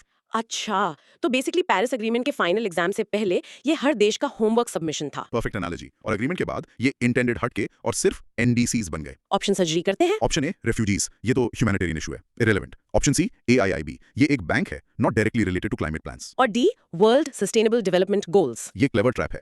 NDCs अचीव करने से SDG 13 क्लाइमेट एक्शन अचीव होगा, पर NDC टर्म का मतलब सारे SDGs नहीं है। सही। ये एक स्पेसिफिक टूल है क्लाइमेट चेंज फ्रेमवर्क के अंडर, तो डी भी आउट। तो बचा B, plan of action outlined by the countries of the world to combat climate change. Mini recap, INDC is all about a nation's self-declared plan to fight climate change. Option B describes it perfectly. Let's move to question 36. It's a long one. What is the importances of the United Nations Convention to combat desertification? Statement 1. It aims to promote effective action through innovation, national programs, and supportive international partnerships. Statement 2. It has a special particular focus on South Asia and North Africa regions, and its secretariat facilitates the allocation of major portion of financial resources to these regions. Statement 3. It is committed to bottom-up approach, encouraging the participation of local people in combating the desertification. Options है A 1 and 3, B 2 and 3, C 1, 2 and 3, D 1 only. Broad micro theme. UN Convention to combat desertification. UNCCD. पहले concept UNCCD ये 1992 रियो अर्थ summit से पैदा हुए 3 रियो conventions में से एक है। दूसरे दो कौन से हैं? UNFCCC फॉर क्लाइमेट चेंज और CBD फॉर बायोडाइवर्सिटी। करेक्ट। और UNCCD का सिंपल सा मिशन है जमीन को बंजर होने से बचाना, यानी डेजर्टिफिकेशन रोकना। अब स्टेटमेंट्स देखते हैं। Statement 1, promote effective action through national programs and international partnerships. ये एक बहुत ही जनरल और पॉजिटिव स्टेटमेंट है। हाँ, लगभग सारे UN कन्वेंशंस ऐसे ही काम करते हैं। तो ये करेक्ट है। Right. This is the basic modus operandi. ठीक है, let's jump to statement 3, a bottom-up approach encouraging the participation of local people. ये UNCCD का कोर प्रिंसिपल है। आप जिनेवा के ऑफिस से डेजर्टिफिकेशन नहीं रोक सकते। सही बात है। आपको लोकल कम्युनिटीज, फार्मर्स, उन सबको इन्वॉल्व करना पड़ेगा। तो बॉटम अप अप्रोच बिल्कुल सेंट्रल है, ये भी करेक्ट है। अब आते हैं ट्रैप स्टेटमेंट पे। Statement 2, special focus on South Asia and North Africa, allocation of major portion of financial resources. ये गलत है। हाँ, अफ्रीका एक मेजर प्रायोरिटी है, बट ये कन्वेंशन ग्लोबल है। राइट। और major portion of financial resources सिर्फ 2 रीजन्स को देना, ये एक बहुत स्ट्रॉन्ग और स्पेसिफिक क्लेम है, जो सही नहीं है। फोकस सारे अफेक्टेड ड्राई लाइंस पर है। Got it. तो अब एलिमिनेशन लॉजिक यूज करते हैं। स्टेटमेंट 2 गलत है, तो बी और सी आउट। अब बचे A 1 and 3 और D 1 ओनली। हमने कंफर्म किया कि statement 3 bottom up approach correct है। हाँ। तो 3 आंसर में होना चाहिए, इससे D भी आउट हो गया। तो बचा सिर्फ ए, मेमोरी हैक। UNCCD को CCD सोचो, convention to combat desertification. Focus D for dry lands पर है और D for development from the bottom up. Perfect. Mini recap, UNCCD global है, बॉटम अप अप्रोच फॉलो करता है, इसलिए 1 और 3 करेक्ट है, 2 गलत है। चलो नेक्स्ट वन, क्वेश्चन 37.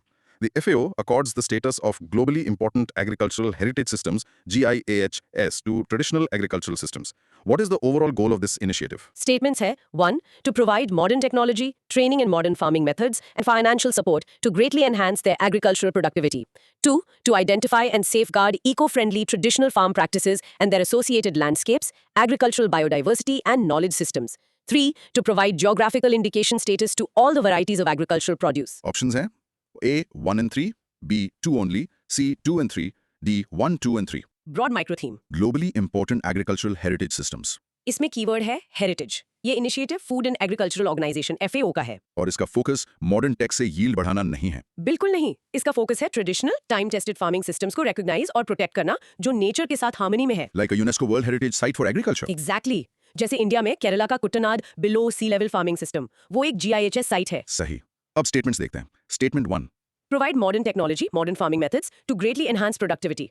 ये हेरिटेज के आइडिया के बिल्कुल अगेंस्ट है। हाँ, गोल्ड ट्रेडिशन को प्रिजर्व करना है, रिप्लेस करना नहीं, तो ये गलत है। अब statement 3, provide geographical indication status to all the varieties. फिर से ऑल करेक्ट। GIS एक रिकॉग्निशन है सिस्टम का, ना कि हर प्रोडक्ट के लिए। GI टैग वो एक अलग लीगल प्रोसेस है, तो ये भी गलत है। तो statement 2, identify and safeguard eco-friendly traditional farm practices, landscapes, biodiversity and knowledge systems. ये परफेक्ट डेफिनेशन है। ये GIS के एसेंस को कैप्चर करता है। Safeguarding tradition, biodiversity and local knowledge. 100% correct. तो एलिमिनेशन लॉजिक से 1 गलत है, तो A और D आउट, 3 गलत है, तो C आउट, बचा क्या? सिर्फ B, 2 ओनली। Memory hack.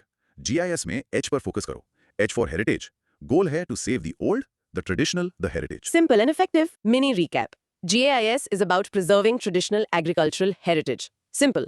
अब आते हैं एक मैचिंग क्वेश्चन पर. Question 38. Consider the following pairs, terms, and their origin. 1. Annex 1 countries Cartagena Protocol. 2. Certified emissions reductions Nagoya Protocol. 3. Clean development mechanisms Kyoto Protocol. Which of the pairs given above RIS correctly matched? Options हैं A 1 and 2, B 3 only, C 2 and 3, D 1 to 3। Broad micro theme, environmental protocols and their mechanisms. ये classic UPSC style है। अलग-अलग agreements के terms को jumble कर दो। ठीक है, एक एक करके देखते हैं। Pair 1, Annex 1 countries Cartagena Protocol. Annex 1 countries ये डेवलप्ड इंडस्ट्रियलाइज्ड कंट्रीज हैं और इनके बाइंडिंग एमिशन रिडक्शन टारगेट्स थे क्योटो प्रोटोकॉल के अंडर। Right. और Cartagena Protocol? वो तो बायोसेफ्टी से डील करता है, स्पेसिफिकली LMOs यानी लिविंग मॉडिफाइड ऑर्गेनिजम्स से। कोई कनेक्शन नहीं है, तो पेयर 1 गलत। Okay. Pair 2, Certified Emissions Reductions CERS Nagoya Protocol. CERS एक टाइप के कार्बन क्रेडिट्स हैं। ये भी क्योटो प्रोटोकॉल के क्लीन डेवलपमेंट मैकेनिज्म यानी CDM के अंडर जनरेट होते हैं। और Nagoya Protocol? वो डील करता है जेनेटिक रिसोर्सेज के एक्सेस एंड बेनिफिट शेयरिंग से। फिर से नो कनेक्शन, तो पेयर 2 भी गलत। ठीक है, अब pair 3, Clean Development Mechanism CDM Kyoto Protocol. ये परफेक्ट मैच है। CDM क्योटो प्रोटोकॉल के 3 फ्लेक्सिबिलिटी मैकेनिज्म्स में से एक है। ये बिल्कुल सही है। तो सिर्फ पेयर 3 करेक्ट है, मतलब आंसर है B 3 only. बिल्कुल। Memory hack. Kyoto के 3 Ks याद रखो. The Kyoto Protocol has key mechanisms like CDM and involves countries from Annex I. It's the Kyoto Package Deal. Nice. Mini recap. Annex I और CRCS दोनों Kyoto Protocol का part है. Cartagena और Nagoya अलग है. सिर्फ CDM Kyoto पेयर सही है. जरा सोचिए, what were the other 2 Rio conventions? Okay, let's dive into question 39. With reference to an initiative called the Economics of Ecosystems and Biodiversity, TEB, which of the following statements are correct? Statement 1. It is an initiative hosted by UNEP, IMF and World Economic Forum. Statement 2. It is a global initiative that focuses on drawing attention to the economic benefits of biodiversity. Statement 3. It presents an approach that can help decision makers recognize, demonstrate and capture the value of ecosystems and biodiversity. Options are A 1 and 2, B 3 only, C 2 and 3 or D 1 2 and 3. Broad micro theme. The Economics of Ecosystems and Biodiversity, TEB. इसका नाम ही सब कुछ बता रहा है. TEB. ये nature के services पर एक इकोनॉमिक वैल्यू, एक प्राइस टैग लगाने के बारे में है. जैसे फॉर एग्जाम्पल, एक मैंग्रोव फॉरेस्ट जो तूफान से एक शहर को बचाता है, उसकी डॉलर वैल्यू क्या है? राइट या बीज जो हमारे क्रॉप्स को पॉलिनेट करती हैं, उसकी इकोनॉमिक वैल्यू क्या है? राइट, ताकि पॉलिसी मेकर्स इन चीजों को अपनी इकोनॉमिक डिसीजंस में सीरियसली लें। करेक्ट. अब स्टेटमेंट्स देखते हैं। Statement 1, hosted by UNEP, IMF and World Economic Forum. यहाँ गड़बड़ है. UNEP यानी United Nations environment programme TEB office को होस्ट करता है, लेकिन ओरिजिनल इनिशिएटिव जर्मनी और यूरोपियन कमीशन ने लॉन्च किया था. अच्छा, IMF और वर्ल्ड इकोनॉमिक फोरम का इंक्लूजन यहाँ गलत है. They are not the hosts. तो स्टेटमेंट 1 इज रॉन्ग. ठीक है। Statement 2 focuses on drawing attention to the economic benefits of biodiversity. ये टीब का कोर आइडिया है, नेचर का इकोनॉमिक साइड हाईलाइट करना। ये बिल्कुल सही है। और statement 3 help decision makers recognize, demonstrate and capture the value of ecosystems. ये टीब का हाउ और व्हाई एक्सप्लेन करता है।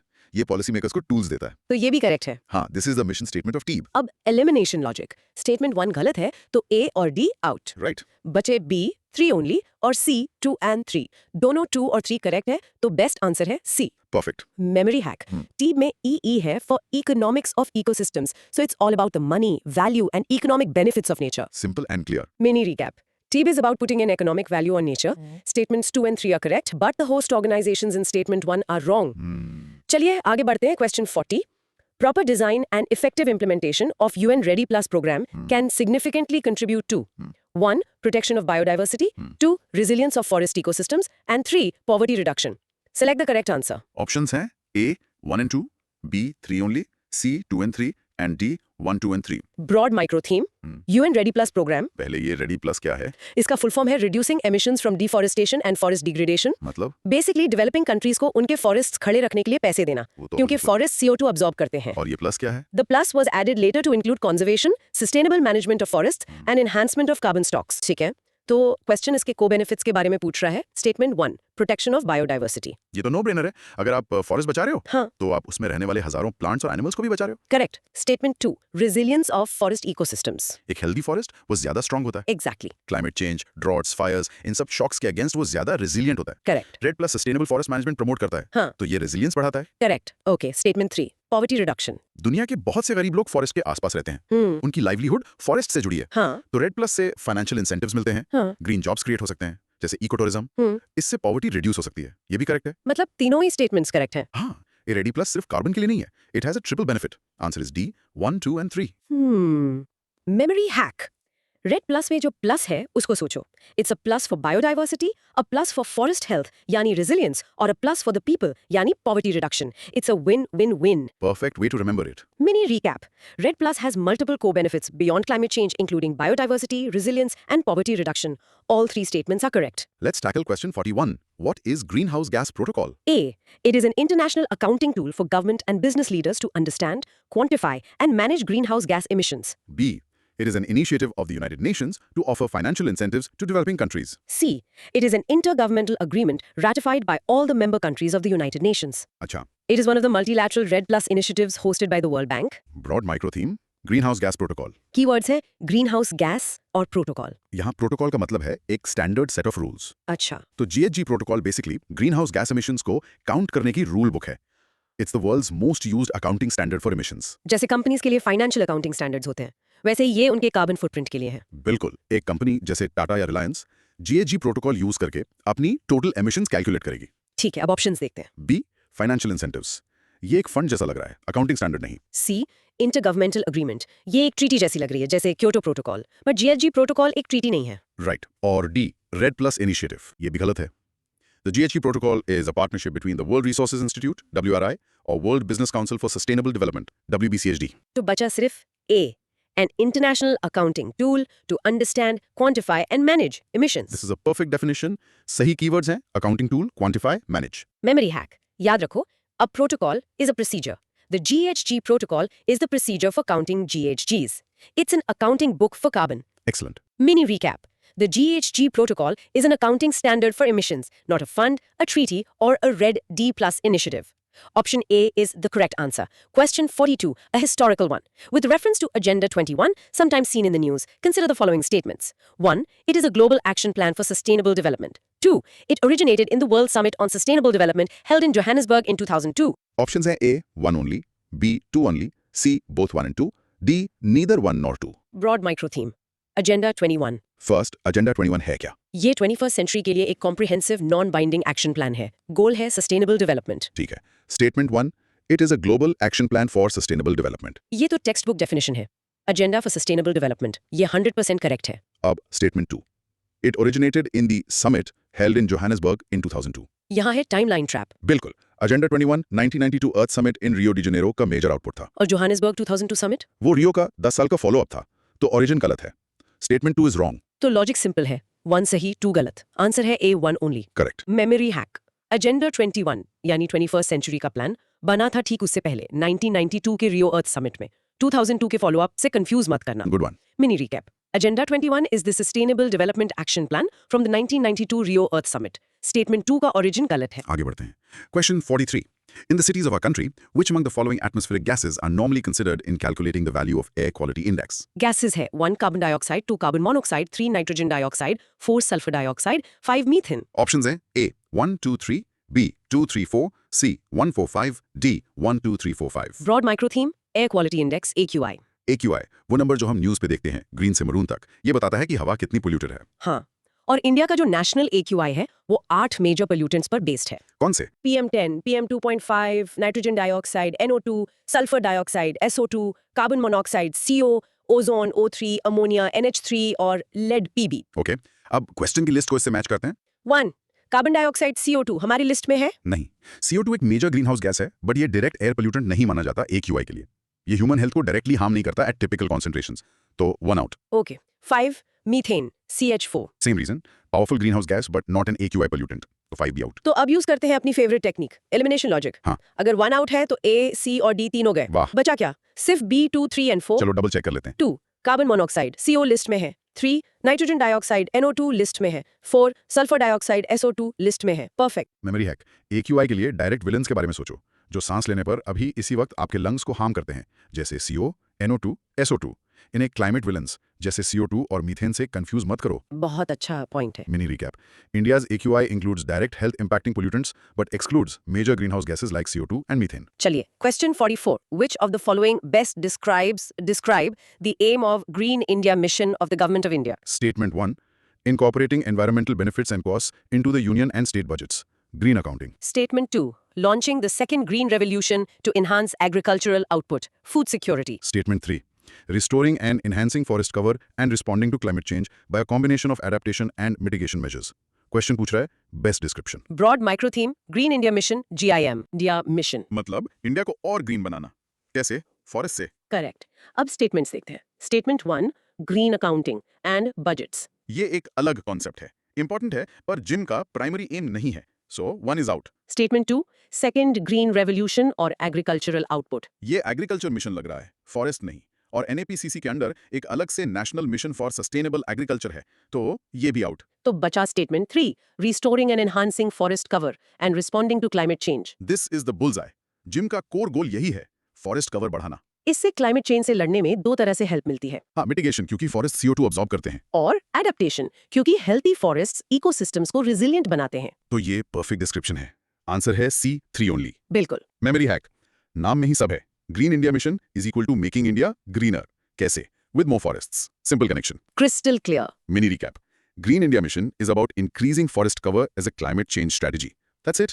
चलो अब 2015 के पेपर पे चलते हैं। Question 45. Which of the following national parks is unique in being a swamp with floating vegetation that supports a rich biodiversity? Options है A. Bhitarkanika National park, B. Keibul Lamjao national park, C. Keoladeo Ghana national Park, D. Sultanpur National Park. Broad micro theme, unique national parks of India. ये एक direct factual question है। Keyword है floating vegetation. हाँ, ये तो intro में भी मेंशन किया था। एग्जैक्टली। ऑप्शंस देखते हैं। A. भितरकनिका ओडिशा में, famous for mangrove forest and salt water crocodiles, floating नहीं है। ठीक है। C. Keoladeo Ghana Rajasthan, world famous bird sanctuary, wetland है पर फ्लोटिंग नहीं। Okay, D. सुल्तानपुर हरियाणा, ये भी एक बर्ड सेंचुरी है, नॉट फ्लोटिंग। तो बचा सिर्फ। B. Keibul Lamjao national park, Manipur, ये दुनिया का अकलौता फ्लोटिंग नेशनल पार्क है। वाह। ये लोकताक लेक का हिस्सा है और इसकी फ्लोटिंग वेजिटेशन को लोकली फुमडीज कहते हैं। और इसका एक और स्पेशल फीचर है। हाँ, ये क्रिटिकली एंडेंजर्ड संगाई डियर, जिसे डांसिंग डियर भी कहते हैं, उसका आखिरी नेचुरल हैबिटेट है। बहुत इंपॉर्टेंट फैक्ट। बिल्कुल। तो आंसर B है। मेमोरी हैक, सोचो आप दोस्त को बोल रहे हो केबुल लाम जाओ जाओ और फ्लोट करो मणिपुर में। The name itself sounds like an invitation. ये अच्छा है। Mini recap, Keibul Lamjao Manipur, world's only floating park, famous for phumdis and sangai deer. आगे बढ़ते हैं। क्वेश्चन 50, ये UPSC CSE प्रीलिम्स 2015 से है। Which one of the following national parks has a climate that varies from tropical to subtropical, temperate and arctic? और options है A. Khangchendzonga national park, B. Nanda Devi national park, C. Neora valley national park और D. Namdapha national park. इसका micro theme है biodiversity, specifically national parks. हाँ, पर थोड़ा logic लगाओ, ये एक तरह से ज्योग्राफी का भी क्वेश्चन है। राइट।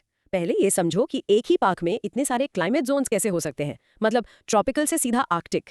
इसके पीछे का सीक्रेट है एल्टीट्यूड। प्रिसाइजली, इस फिनोमेनन को कहते हैं एल्टीट्यूडनल जोनेशन। जैसे जैसे आप पहाड़ पर ऊपर जाते हो, टेम्परेचर गिरता है और पूरा इकोसिस्टम बदल जाता है। अच्छा। तो क्वेश्चन बेसिकली ये पूछ रहा है कि इनमें से किस पार्क का वर्टिकल रेंज सबसे ज्यादा है, मतलब फुट हिल से लेकर स्नो कैप्ड पीक्स तक। Let's take a real life example. सोचो आप एक ट्रैक शुरू करते हो एक गर्म ह्यूमिड जंगल में, फिर कुछ घंटों बाद आप पाइन फॉरेस्ट में हो, और थोड़ी देर बाद आप ट्री लाइन के ऊपर घास के मैदानों में, और फाइनली एक बर्फ से ढकी चोटी पर। ये सारा एक्सपीरियंस एक ही पार्क में। परफेक्ट। अब चलो ऑप्शंस का एनालिसिस करते हैं। ऑप्शन डी है नामदफा नेशनल पार्क। हम्म नामदफा जो अरुणाचल प्रदेश में है, इसका टेक्स्ट बुक एग्जाम्पल है।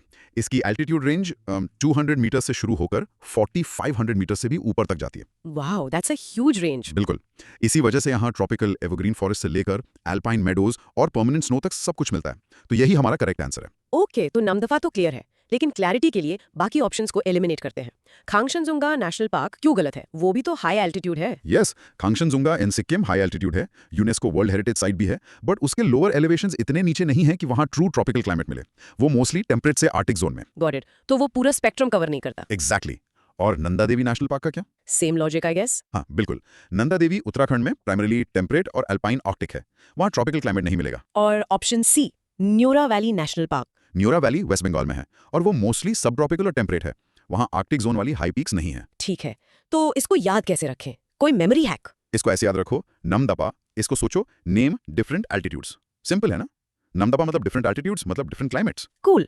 चलिए mini recap. In short, the key is the vast altitudinal variation और नमदपा नेशनल पार्क इसका परफेक्ट एग्जांपल है। ऑसम। चलिए अगले क्वेश्चन पर चलते हैं, जो इंटरनेशनल फाइनेंस से जुड़ा है। From UPSC CSC prelims 2015 with reference to Green Climate Fund, which of the following statements is are correct? Statement 1, it is intended to assist the developing countries in adaptation and mitigation practices to counter climate change. And statement 2, it is founded under the aegis of UNEP, OECD, Asian Development Bank and World Bank. Options हैं A, 1 only, B, 2 only, C, both 1 and 2, and D, neither 1 nor 2. Micro theme है climate change and international finance. ये bodies UPSC के favourite topics हैं। बिल्कुल। पहले ये green climate fund या GCF है क्या? इसको एक जायंट पिगी बैंक समझो। डेवलप्ड कंट्रीज पैसा डालती हैं और डेवलपिंग कंट्रीज उससे क्लाइमेट चेंज से लड़ने के लिए निकाल सकती हैं। एग्जैक्टली। फॉर एग्जाम्पल, इंडिया को बड़ा सोलर पार्क लगाना है तो जीसीएफ फंड कर सकता है, या मालदीव्स को सी वॉल्स बनानी है उसके लिए भी जीसीएफ हेल्प कर सकता है। तो ये दो चीजों को सपोर्ट करता है, मिटिगेशन जैसे सोलर पार्क से एमिशंस कम करना, और अडेप्टेशन यानी क्लाइमेट चेंज के इफेक्ट से एडजस्ट करना। परफेक्ट। अब स्टेटमेंट्स देखते हैं। स्टेटमेंट 1 कहता है कि ये डेवलपिंग कंट्रीज को अडेप्टेशन और मिटिगेशन में असिस्ट करता है। ये तो 100% करेक्ट लग रहा है, यही तो इसका मेन काम है। बिल्कुल। अब आते हैं स्टेटमेंट 2 पर। ये ट्रैप है। अच्छा। ये कहता है कि जीसीएफ को यूएनईपी, ओईसीडी, एडीबी और वर्ल्ड बैंक ने फाउंड किया है। ये सब बड़ी बॉडीज हैं तो प्लॉजिबल लगता है, लेकिन ये गलत है। तो इसे किसने एस्टैब्लिश किया था? The Green Climate Fund was established within the framework of the UNFCCC, the United Nations Framework Convention on Climate Change. ये UNFCCC का ऑफिशियल फाइनेंशियल मैकेनिज्म है। ओह, तो स्टेटमेंट 2 में रिलेटेड ऑर्गेनाइजेशंस को मिक्स करके ट्रैप बनाया गया है। हाँ, और इसमें एक पेरिफेरल नॉलेज पॉइंट भी है। वर्ल्ड बैंक को जीसीएफ का इंटरिम ट्रस्टी बनाया गया था, मतलब शुरू में फंड्स मैनेज करने के लिए, लेकिन उसने जीसीएफ को फाउंड नहीं किया। Got it. तो स्टेटमेंट 1 करेक्ट है, स्टेटमेंट 2 इनकरेक्ट। इसका मतलब आंसर है A, 1 ओनली। अब इसका मेमोरी हैक। सोचो कि यूएनएफसीसी का क्लाइमेट चेंज रूल्स का ब्रेन है और जीसीएफ उसका ऑफिशियल एटीएम है जो उन रूल्स को फॉलो करने के लिए कैश देता है। UNFCCC का ATM is equal to GCF. Nice. So for a mini recap, GCF UNFCCC का एक financial tool है for developing countries. The founding body is the key detail here. All right. From finance, let's fly over to conservation. अगला question है, with reference to an organization known as BirdLife International, which of the following statements is correct? Statement 1. It is a global partnership of conservation organizations. Statement 2, the concept of biodiversity hotspots originated from this organization. And Statement 3. It identifies the sites known as important bird and biodiversity areas. Options है A, 1 only, B, 2 and 3 only, C, 1 and 3 only, या D, 1, 2 and 3. Rules test करता है। Okay, Bird Life International. जैसा नाम है वैसा काम। Birds और उनके हैबिटेट्स को बचाने वाली एक ग्लोबल ऑर्गेनाइजेशन। लेकिन इसका स्ट्रक्चर कैसा है? यही इसका की है। चलो स्टेटमेंट्स देखते हैं। स्टेटमेंट 1 कहता है कि ये ग्लोबल पार्टनरशिप है। ये इसकी आइडेंटिटी के लिए सबसे इंपॉर्टेंट चीज है। मतलब ये एक सिंगल बॉडी नहीं है। नहीं, ये अलग अलग कंट्रीज में पार्टनर ऑर्गेनाइजेशंस का एक नेटवर्क है। फॉर एग्जांपल, इंडिया में इसका पार्टनर है बॉम्बे नेचुरल हिस्ट्री सोसाइटी यानी BNHS। तो स्टेटमेंट 1 बिल्कुल करेक्ट है। Okay, statement 1 check. अब आते हैं ट्रैप पर। Statement 2, the concept of biodiversity hotspots originated from this organization. ये सच है क्या? ये एक क्लासिक ट्रैप है।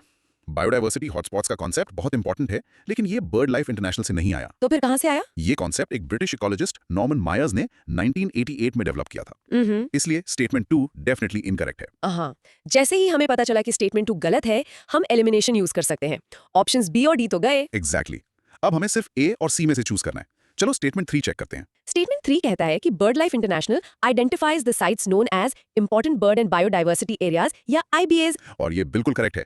IBA प्रोग्राम इनका फ्लैगशिप इनिशिएटिव है। वो दुनिया भर में बर्ड्स के कंजर्वेशन के लिए जरूरी साइट्स को आइडेंटिफाई करते हैं। तो स्टेटमेंट्स 1 और 3 दोनों करेक्ट है। इसका मतलब फाइनल आंसर है C। राइट। अब थोड़ा पेरिफेरल नॉलेज। ये बायोडाइवर्सिटी हॉटस्पॉट आखिर है क्या? हाँ, ये बताइए। एक बायोडाइवर्सिटी हॉटस्पॉट वो रीजन है जो 2 क्राइटेरिया पूरा करता है। पहला, वहां कम से कम 1500 एंडेमिक वैस्कुलर प्लांट्स होने चाहिए, यानी ऐसे प्लांट्स जो और कहीं नहीं मिलते। और दूसरा? दूसरा, उसने अपने ओरिजिनल वेजिटेशन का कम से कम 70% खो दिया हो।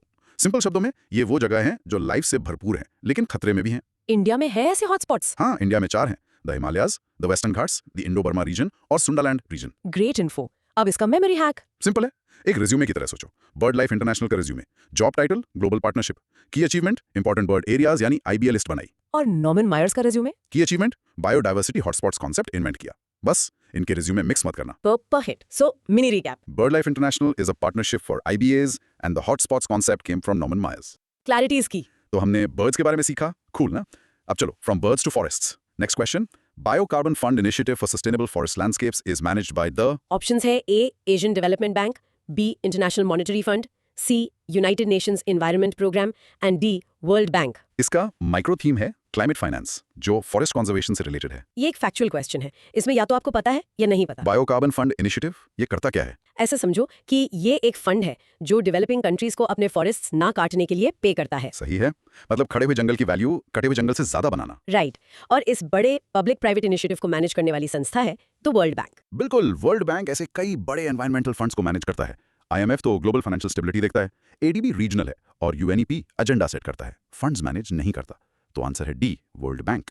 इसका मेमोरी हैक? क्वेश्चन में है फंड और आंसर में है bank. Simple association, biocarbon fund is equal to world bank. Milli recap. In short, the Biocarbon Fund Initiative is a World Bank managed program for sustainable forest landscapes. Simple fact. Forest और carbon पर ही रहते हैं। Next question. With reference to Forest Carbon Partnership Facility, which of the following statements is are correct? Statement 1. It is a global partnership of governments, businesses, civil society and indigenous peoples. Statement 2. It provides financial aid to universities, individual scientists and institutions. Or Statement 3. It assists countries in their RED Plus efforts. Options है A 1 only, B 2 and 3 only, C 1 and 3 only, D 1 2 and 3. Micro theme फिर से climate change और forest conservation है, लेकिन इस बार focus RED Plus पर है। Forest carbon partnership facility या FCPF, नाम में ही पार्टनरशिप है, तो स्टेटमेंट 1 जो इसे ग्लोबल पार्टनरशिप कहता है वो तो सही लग रहा है। और वो सही है भी। FCPF एक ग्लोबल पार्टनरशिप है। अब स्टेटमेंट 2 देखो, ये कहता है कि ये यूनिवर्सिटीज और इंडिविजुअल साइंटिस्ट को फाइनेंशियल एड देता है। ये ट्रैप लग रहा है। ऐसे बड़े फंड्स यूजुअली गवर्नमेंट्स के साथ काम करते हैं, इंडिविजुअल्स के साथ नहीं। बिल्कुल सही पकड़ा, ये इंडिविजुअल रिसर्च ग्रांट्स नहीं देता। तो स्टेटमेंट 2 इनकरेक्ट है। ओके, अगर स्टेटमेंट 2 गलत है तो ऑप्शंस B और D एलिमिनेट हो गए। अब बस स्टेटमेंट 3 चेक करना है। स्टेटमेंट 3 कहता है कि ये कंट्रीज को उनके RED Plus एफर्ट्स में असिस्ट करता है और ये FCPF का प्राइमरी पर्पस है। तो स्टेटमेंट 3 बिल्कुल करेक्ट है। तो 1 और 3 करेक्ट है, मतलब आंसर है C। पर ये रेड प्लस क्या चीज है? RED Plus का फुल फॉर्म है reducing emissions from deforestation and forest degradation. Plus का मतलब है कॉन्जर्वेशन और सस्टेनेबल मैनेजमेंट। सिंपल शब्दों में ये एक सिस्टम है जिसमें डेवलपिंग कंट्रीज को अपने फॉरेस्ट बचाने के लिए पैसे मिलते हैं।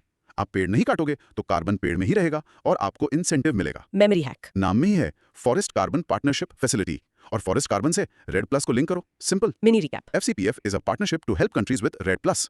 It does not give grants to individual researchers. Is constituted under the Options हैं A.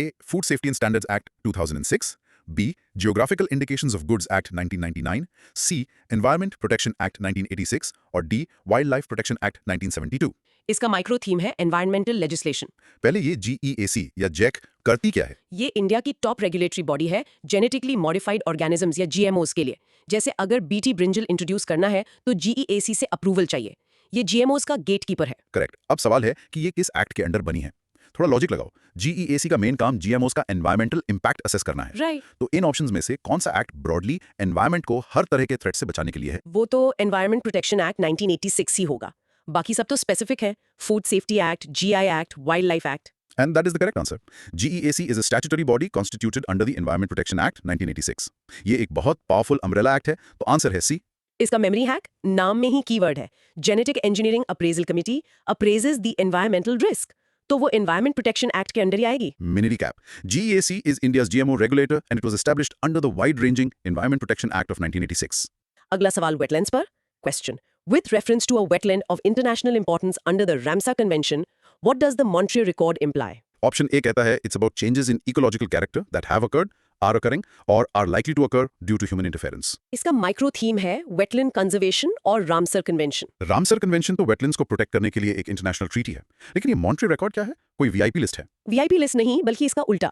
द मॉन्ट्रियल रिकॉर्ड एक वॉच लिस्ट या डेंजर लिस्ट है रामसर साइट्स के लिए। अच्छा, इसमें वो वेटलैंड्स आते हैं जिनका इकोलॉजिकल कैरेक्टर पोल्यूशन या कंस्ट्रक्शन की वजह से खराब हो रहा है। तो ये उन वेटलैंड्स को फ्लैग करने का तरीका है जिन्हें अर्जेंट हेल्प चाहिए। ऑप्शन ए इसको परफेक्टली डिस्क्राइब करता है, तो यही करेक्ट आंसर है। एक पेरिफेरल नॉलेज पॉइंट, इंडिया की कोई साइट्स है मॉन्ट्रियल रिकॉर्ड में? हाँ, करंटली 2 हैं, केवलादेव नेशनल पार्क राजस्थान में और लोकताक लेक मणिपुर में। चिलिका लेक पहले थी पर सक्सेसफुल रेस्टोरेशन के बाद हटा दी गई। इसका मेमोरी हैक, मॉन्ट्रियल रिकॉर्ड को हॉस्पिटल का मॉनिटरिंग रूम समझो, क्रिटिकली इल वेटलैंड्स के लिए MR Equine Eye. Mini recap. The Montreux Record is a sub-register within the Ramsar Convention that lists wetlands facing severe ecological threats. It's a call to action. Next question. With reference to eco-sensitive zones, which of the following statements is correct? Statement 1. Eco-sensitive zones are the areas that are declared under the Wildlife Protection Act 1972. Statement 2. The purpose of the declaration of eco-sensitive zones is to prohibit all kinds of human activities in those zones except agriculture. Micro theme है environmental legislation. ये एक tricky question है. Eco-sensitive zones या ESZs, ये basically national parks के आसपास के shock absorbers या बफर जोन्स हैं। Perfect analogy. अब स्टेटमेंट सर्जरी करते हैं। स्टेटमेंट 1 कहता है कि ESZs wild life protection act के अंडर डिक्लेयर होते हैं। लॉजिकल लगता है, पर मुझे लग रहा है ये ट्रैप है। बिल्कुल। ES एक्ट्स डिक्लेयर होते हैं उसी अम्ब्रेला एक्ट के अंदर, जिसके बारे में हमने अभी बात की, द एनवायरनमेंट प्रोटेक्शन एक्ट 1986। तो स्टेटमेंट 1 गलत है। ओके, अब स्टेटमेंट 2, इसमें prohibit all kinds of human activities लिखा है। ये ऑल वर्ड एक एक्सट्रीम वर्ड है, एक रेड फ्लैग। एग्जैक्टली। ESZ का मकसद सब कुछ प्रोहिबिट करना नहीं, बल्कि एक्टिविटीज को रेगुलेट करना है। कुछ चीजें प्रोहिबिटेड हैं जैसे माइनिंग, कुछ रेगुलेटेड हैं जैसे होटल कंस्ट्रक्शन, और कुछ परमिटेड हैं। तो प्रोहिबिट ऑल एक गलत एग्जैजरेशन है, स्टेटमेंट 2 भी गलत हुआ। हाँ, दोनों गलत। इसलिए करेक्ट ऑप्शन है D, neither one not two। Memory hack, याद रखो कि environment protection act super act है ESZ के लिए, और ESZ का काम है रेगुलेट नॉट प्रोहिबिट। मैंने recap. ESZs are declared under the Environment Protection Act 1986 and their purpose is to regulate, not prohibit, all human activities. Next एक map based question. Consider the following pairs, wetland and confluence of rivers. 1. Harike wetlands, confluence of Bias and Satluj. 2. Keoladeo Ghana national park, confluence of Banas and Chambal. 3. Koleru Lake, confluence of Musi and Krishna. इनमें से कौन से pairs correctly matched है? Micro theme है physical geography. चलो एक एक करके देखते हैं। हाँ। पहला, हरीके वेटलैंड्स इन पंजाब, ये ब्यास और सतलुज के कॉन्फ्लुएंस पर है। ये तो फैक्ट है, तो पेयर 1 करेक्ट है। Correct. अब pair 2, Keoladeo Ghana national park इन राजस्थान, ये बनास और चंबल के कॉन्फ्लुएंस पर है। नहीं, ये गलत है। केवलादेव 2 छोटी नदियों गंभीर और बांगंगा के कॉन्फ्लुएंस पर है। सही, तो पेयर 2 गलत हुआ। अब pair 3, Kolleru lake in Andhra Pradesh, ये मूसी और कृष्णा के कॉन्फ्लुएंस पर है। ये भी गलत है। कोलेरू लेक कृष्णा और गोदावरी रिवर्स के डेल्टास के बीच में है, ये कॉन्फ्लुएंस पर नहीं है। तो सिर्फ पहला पेयर करेक्ट है, आंसर हुआ A1 ओनली। मेमोरी हैक, इसके लिए मैप विजुअलाइज करना पड़ेगा। सोचो पंजाब की 2 बड़ी नदियां ब्यास और सतलुज हरीके में मिल रही हैं। केवलादेव के लिए केवलादेव के लिए 2 चीज याद रखो, गंभीर और बंगांगा, और कुलेरू को कृष्णा और गोदावरी के बीच में इमेजिन करो। Mini recap, Harike is correctly at the Bias Satluj confluence. Keoladeo and Kolleru pairings are incorrect. चलिए फिर से इंटरनेशनल एग्रीमेंट्स पर चलते हैं। Consider the following international agreements. 1. The International Treaty on Plant Genetic Resources for Food and Agriculture. 2. The United Nations Convention to Combat Desertification. 3. The World Heritage Convention. Question है, which of the above have a bearing on biodiversity? इसका micro theme है international conventions, और biodiversity एक बहुत broad term है। Let's analyze. Number 1, plant genetic resources. ये तो सीधा सीधा एग्रीकल्चरल बायोडाइवर्सिटी से रिलेटेड है, तो नंबर 1 तो है। बिल्कुल। Number 2, UN Convention to Combat Desertification. Desertification का मतलब है जमीन का बंजर होना, जिससे प्लांट्स, एनिमल्स सबका नुकसान होता है। तो डेजर्टिफिकेशन से लड़ना बायोडाइवर्सिटी को बचाना ही हुआ। एग्जैक्टली, तो नंबर 2 भी है। अब नंबर 3, वर्ल्ड हेरिटेज कन्वेंशन। ये काजीरंगा जैसे नेचुरल साइट्स को प्रोटेक्ट करता है, और ये साइट्स उनकी एक्सेप्शनल बायोडाइवर्सिटी के लिए ही तो फेमस हैं। करेक्ट, तो तीनों ही बायोडाइवर्सिटी से रिलेटेड हैं। इसका मतलब आंसर है D, 1, 2 and 3। Memory hack, biodiversity को ब्रॉडली सोचो। ये सिर्फ टाइगर्स के बारे में नहीं है, हमारी फसलों की वैरायटी, ड्राई लैंड्स का जीवन और यूनिक इकोसिस्टम्स सब इसका हिस्सा हैं।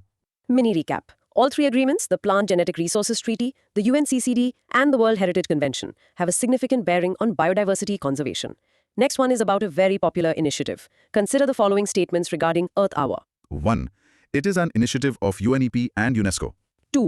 It is a movement in which the participants switch off the lights for 1 hour on a certain day every year. कौन से स्टेटमेंट्स करेक्ट हैं? Earth Hour, हम सबने किया है, lights off for 1 hour. तो स्टेटमेंट 2 तो बिल्कुल करेक्ट है। लेकिन स्टेटमेंट 1 का क्या? ये कहता है कि ये UNEP और यूनेस्को का इनिशिएटिव है। I think this is the trap. ये एक NGO का इनिशिएटिव है, UN का नहीं। You are absolutely right. Earth Hour is an initiative of the World Wide Fund for Nature, यानी WWF, जिसका लोगो पैंडा है। तो स्टेटमेंट 1 इनकरेक्ट है और स्टेटमेंट 2 करेक्ट। आंसर हुआ B, 2 only. Memory hack, earth hour को WWF पैंडा से एसोसिएट करो। इमेजिन एक पैंडा लाइट स्विच ऑफ कर रहा है। Mini recap. Earth Hour is a symbolic lights out event organized by the WWF, not UNEP or UNESCO.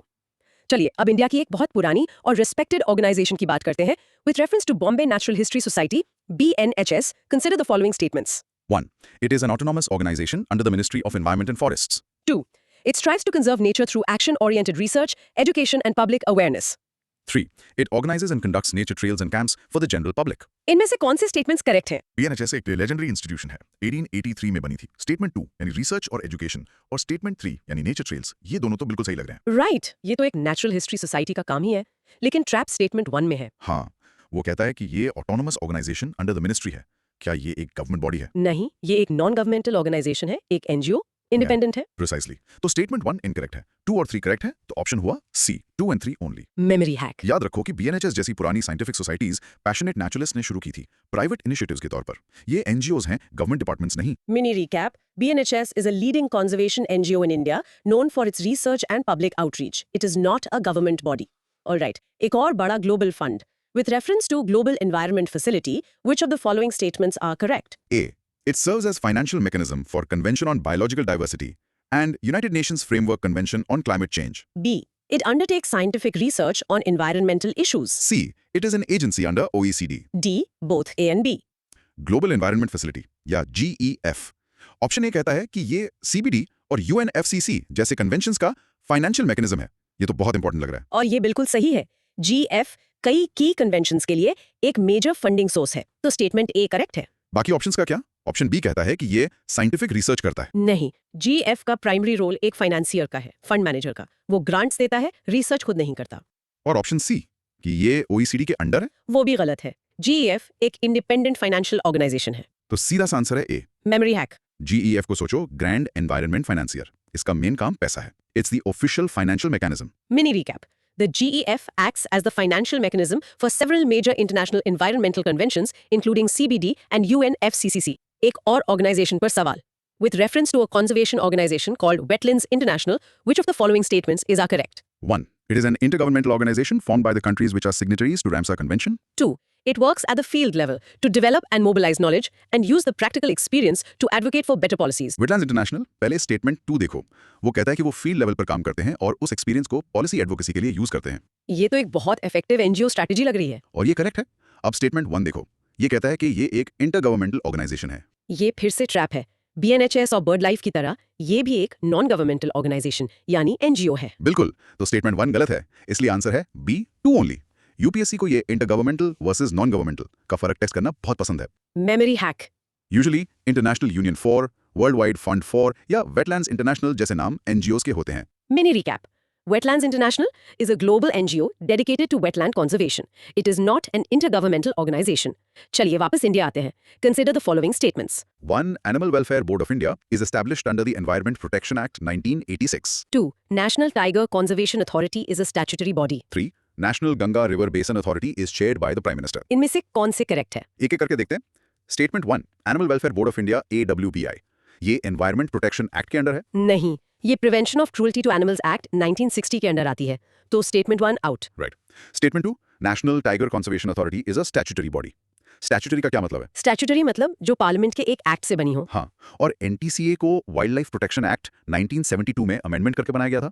तो हाँ, NTCA एक स्टैट्यूटरी बॉडी है। स्टेटमेंट 2 करेक्ट है। ग्रेट। अब statement 3, national Ganga river basin authority is chaired by the prime minister. ये उस समय correct था।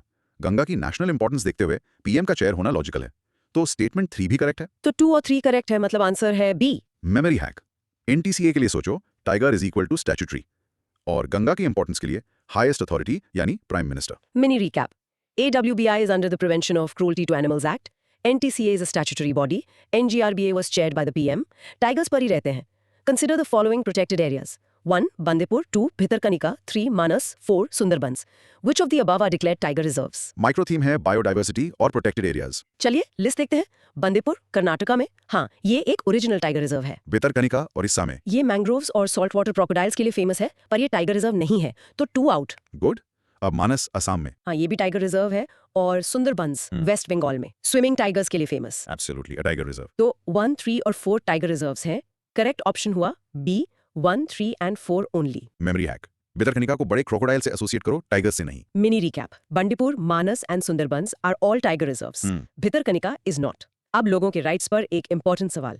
In which one of the following categories of protected areas in India are local people not allowed to collect and use the biomass? Options हैं A biosphere reserves, B national parks, C wetlands declared under Ramsar convention, D wild life sanctuaries. ये question protection के level को compare कर रहा है. सबसे strict कौन सा है? सोचो, बायोस्फीयर रिजर्व्स तो ह्यूमन एक्टिविटी को इंक्लूड करने के लिए डिजाइन किए गए हैं। सही. वाइल्ड लाइफ सैंक्चुरीज और नेशनल पार्क्स में क्या फर्क है? मुझे लगता है नेशनल पार्क्स में सबसे ज्यादा प्रोटेक्शन होती है. और यही की डिफरेंस है। नेशनल पार्क्स में ज्यादातर human activities including biomass collection prohibited है। वाइल्ड लाइफ सैंक्चुरी में कुछ राइट्स दिए जा सकते हैं। तो सबसे स्ट्रिक्ट कैटेगरी हुई national parks. Answer is B. Memory hack, protection levels को सिक्योरिटी क्लियरेंस की तरह सोचो। Biosphere reserve is general access, wild life sanctuary is restricted access, national park is top secret no access. Mini recap. National parks have the highest level of legal protection and generally collection of forest produce by local people is not allowed. अब एक data-based question. With reference to the wetlands of India, consider the following statements. 1. The country's total geographical area under the category of wetlands is recorded more in Gujarat as compared to other states. 2.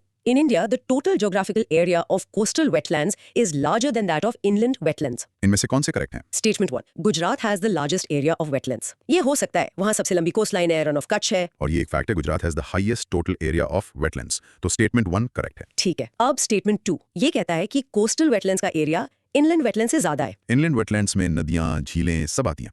India एक बहुत बड़ी country है। तो ये trap लग रहा है. बिल्कुल, इंडिया में इनलैंड वेटलैंड्स का एरिया कोस्टल वेटलैंड से कहीं ज्यादा है। तो स्टेटमेंट 2 इनकरेक्ट है। तो 1 करेक्ट, 2 इनकरेक्ट. आंसर हुआ ए, 1 ओनली. मेमोरी हैक, गुजरात की लॉन्गेस्ट कोस्ट लाइन को लार्जेस्ट वेटलैंड एरिया से कनेक्ट करो। और स्टेटमेंट 2 के लिए याद रखो, इंडिया का वास्ट इंटीरियर इनलैंड वेटलैंड्स को इमेंसली लार्जर बनाता है। Mini recap.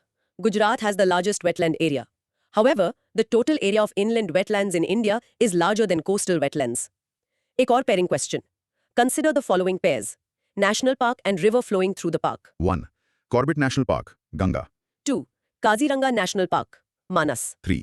Silent valley national park, Kaveri. कौन से करेक्टली मैच्ड है? कॉर्बेट नेशनल पार्क, वहां मेन रिवर रामगंगा है, गंगा नहीं। तो पैर 1 गलत। काजीरंगा नेशनल पार्क उसकी नॉर्दर्न बाउंड्री ब्रह्मपुत्र नदी बनाती है, मानस नहीं। तो पैर 2 भी गलत। और साइलेंट वैली नेशनल पार्क? वहां से कुंती पूजा नदी बहती है, कावेरी नहीं। तो पैर 3 भी गलत। वाओ, तीनों ही गलत. तो करेक्ट ऑप्शन है D, none. Memory hack, correct associations बनाओ। कॉर्बेट के रॉयल टाइगर्स रामगंगा के पास, काजीरंगा के राइनोज ब्रह्मपुत्र के किनारे और साइलेंट वैली को प्रिस्टीन रखती है कुंती पूजा। Mini recap. All 3 given pairs were incorrect. Knowing the specific rivers for key national parks is crucial. अब एक conceptual question. Which one of the following is not a site for in situ method of conservation of flora? Options हैं A biosphere reserve, B botanical garden, C national park और D wild life sanctuary. यहाँ की है in situ versus ex situ समझना. In situ का मतलब है on site, यानी स्पीशीज को उसके नेचुरल हैबिटेट में प्रोटेक्ट करना। और ex situ का मतलब है ऑफ साइट, उसके नेचुरल हैबिटेट से बाहर प्रोटेक्ट करना. Perfect definition. अब देखो, बायोस्फीयर रिजर्व, नेशनल पार्क और वाइल्ड लाइफ सैंक्चुरी ये सब नेचुरल एरियाज हैं, तो ये इन सीटू हुए। लेकिन botanical garden? Botanical garden plants का एक क्यूरेटेड कलेक्शन होता है, अलग अलग जगहों से लाकर। ये उनका नेचुरल हैबिटेट नहीं है। तो ये ex situ हुआ. और क्वेश्चन पूछ रहा है कि कौन सा in situ नहीं है. तो आंसर है B, botanical garden. Memory hack, सोचो, in situ is inside the natural site, ex situ is exit from the natural site. Mini recap. In situ conservation is in the natural habitat, example national parks. A botanical garden is an ex situ conservation site. Next, the Red Data Book published by the IUCN contains lists of 1. Endemic plant and animal species present in the biodiversity hotspots. 2. Threatened plant and animal species. 3. Protected sites for conservation of nature. कौन सा correct है? IUCN Red List ये conservation status का global standard है। हाँ, इसमें species को critically endangered जैसे कैटेगरीज में डाला जाता है.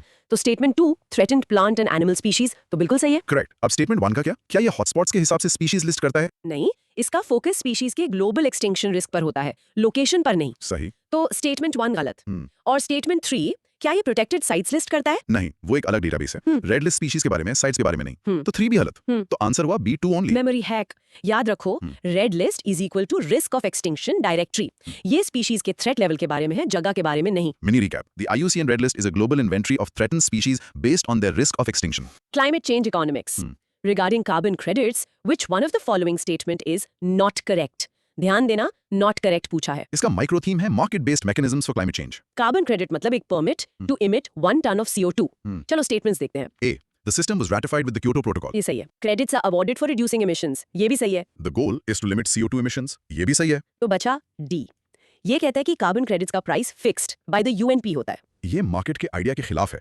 मार्केट में प्राइस सप्लाई और डिमांड से डिसाइड होता है, फिक्स नहीं होता। एग्जैक्टली. तो यही इनकरेक्ट स्टेटमेंट है और हमारा आंसर है डी. मेमोरी हैक, याद रखो, carbon credits is equal to capitalist concept, market में ट्रेड होता है, फिक्स्ड प्राइस मार्केट का उल्टा है। Mini recap. Carbon credits are a market-based mechanism. Their price is determined by market forces, not fixed by a UN body.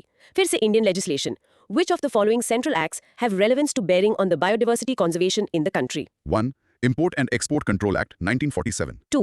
Mining and Mineral Development Regulation Act 1957. 3. Customs Act 1962.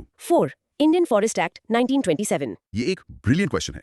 Let's see. Number 4. Indian Forest Act. ये तो सीधा related है. Number 1 और 3 import export act और customs act, इनसे illegal wild life trade को control किया जा सकता है। राइट और number 2 mining act. Unregulated mining से डिफॉरेस्टेशन होता है, तो माइनिंग को रेगुलेट करना भी जरूरी है. Spot on. चारों एक्ट्स बायोडाइवर्सिटी कंजर्वेशन से रेलेवेंट हैं, तो आंसर है डी 1, 2, 3 एंड 4। Memory hack. सोचो, बायोडाइवर्सिटी एक किला है, फॉरेस्ट एक्ट उसकी दीवार है, माइनिंग एक्ट दीवार के नीचे खोदने से रोकता है, और इंपोर्ट एक्सपोर्ट और कस्टम्स एक्ट्स गेट के गार्ड्स हैं। Mini recap. All 4 listed acts, import export, mining, customs and forest, play a role in biodiversity conservation in India. एक historical question. The United Nations Framework Convention on Climate Change, UNFCCC, is an international treaty drawn at the UNFCCC climate action की parent treaty है।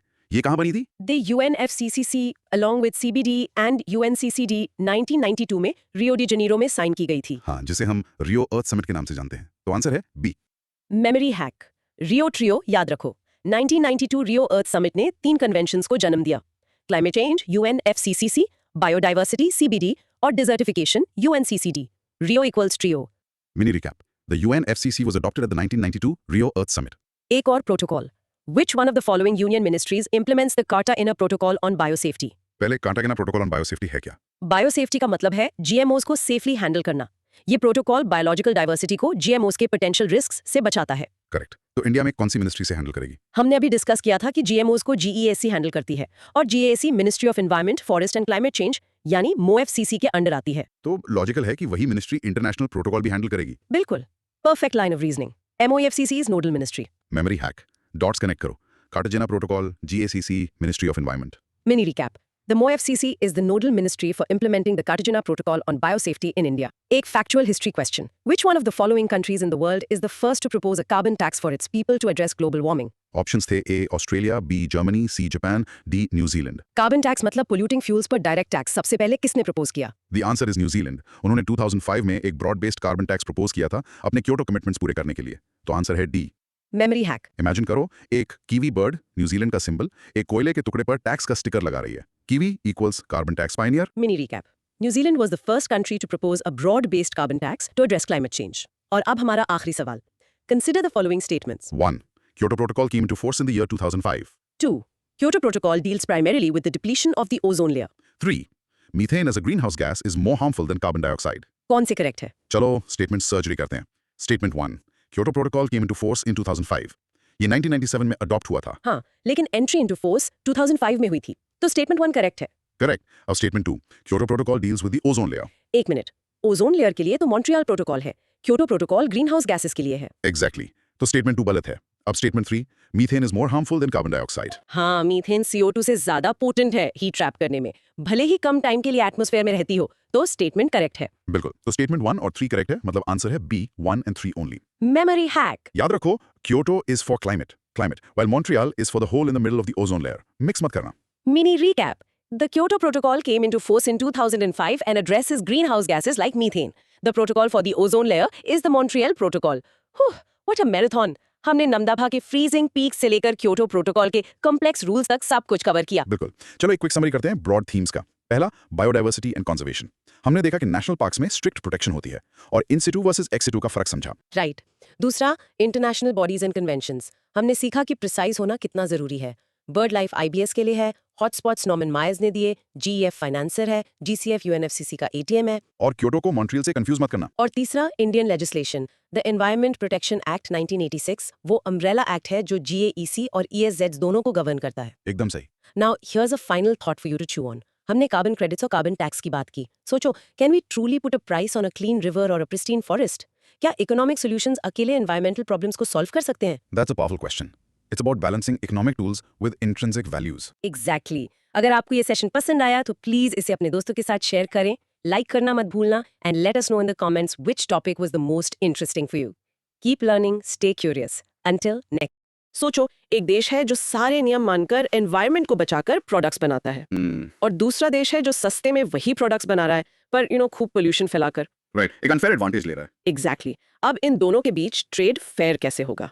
यहीं पर entry होती है एक carbon border guard की। Carbon border guard, interesting term. आज हम ऐसे ही कुछ फैसिनेटिंग ग्लोबल रूल्स और इंडिया के एक्शंस को डिकोड करेंगे। It's a very important topic. लेकिन उससे पहले फटाफट इस चैनल को सब्सक्राइब करो, लाइक बटन दबाओ और नोटिफिकेशन बेल को ऑन कर लो। और कमेंट्स में जरूर बताना कि आज कुछ नया सीखा या नहीं। So today's analysis is not just about MCQs। नहीं, बिल्कुल नहीं। ये समझने के बारे में है कि कैसे ग्लोबल पॉलिसीज बनती हैं, कैसे देश क्लाइमेट चेंज से लड़ रहे हैं और इन सब में इंडिया कहाँ खड़ा है। हम हर ऑप्शन को डीपली एनालाइज करेंगे। एब्सोल्युटली।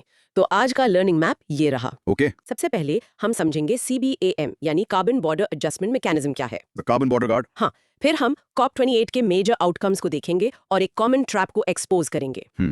उसके बाद एक्शन फॉर क्लाइमेट एम्पावरमेंट यानी AC और क्लाइमेट न्यूट्रल नाउ इनिशिएटिव को जानेंगे। गुड। फिर आएगा एक मजेदार मैच द फॉलोइंग राउंड, जिसमें हम स्टॉकहोम, मिनेमाटा, बासल और रॉटरडैम कन्वेंशंस को उनके थीम से जोड़ेंगे। My favourite part. फिर हम जानेंगे वियना कन्वेंशन और मॉन्ट्रियल प्रोटोकॉल के बारे में, जो हमारे ओजोन लेयर के हीरो हैं। The success story. फिर UN SDGs पर एक क्विक चेक करेंगे, रेस टू जीरो कैंपेन को समझेंगे और एक कॉमन मिथ को बस्ट करेंगे। ओके। और आखिर में इंडिया के अपने national action plan on climate change यानी NAPCC पर फोकस करेंगे। A perfect road map. तो सीट बेल्ट लगा लो दोस्तों, because we about to begin. चलिए फर्स्ट क्वेश्चन से स्टार्ट करते हैं। ये CAPF 2024 से है। Question 87, which of the following statements about CBAM, carbon border adjustment mechanisms, is are correct? Okay. Statement 1, these are an emerging set of trade policy tools to allow movement of carbon intensive economic activity from a jurisdiction having less stringent climate policy to a jurisdiction having stringent climate policy. Allow word is key here. And statement 2, these are meant to increase the environmental effectiveness of domestic climate policies. Options है A 1 only, B 2 only, C both 1 and 2 या D neither 1 nor 2. ठीक है, broad micro theme है, international environmental governance and trade. तो CBAM simple भाषा में ये है क्या? देखो, सीबैम को बेसिकली यूरोप जैसी जगहों पर बाहर से आने वाले कार्बन इंटेंसिव प्रोडक्ट्स जैसे स्टील, सीमेंट, इन पर लगने वाली एक इंपोर्ट ड्यूटी समझो। Okay, N import tax. हाँ। एम ये है कि ट्रेड फेयर हो। एक एग्जांपल से समझाएंगे। बिल्कुल। सोचो, जर्मनी में स्टील बनाने की कॉस्ट ज्यादा है, हाँ। क्योंकि वहाँ स्ट्रिक्ट पोल्यूशन कंट्रोल रूल्स हैं। राइट, वहीं किसी और देश में रूल्स लैक्स हैं, तो वहाँ स्टील सस्ता बनता है। Make sense. CBAM उस सस्ते स्टील पर एक्स्ट्रा टैक्स लगाकर जर्मन स्टील के लिए प्लेइंग फील्ड को लेवल कर देगा। सिंपल है ना? Got it? तो अब स्टेटमेंट्स को देखते हैं। क्वेश्चन स्टेम पर ध्यान देना है, इज इट करेक्ट? हमें सही स्टेटमेंट्स ढूंढने हैं। Yes, let's do a surgery of statement 1।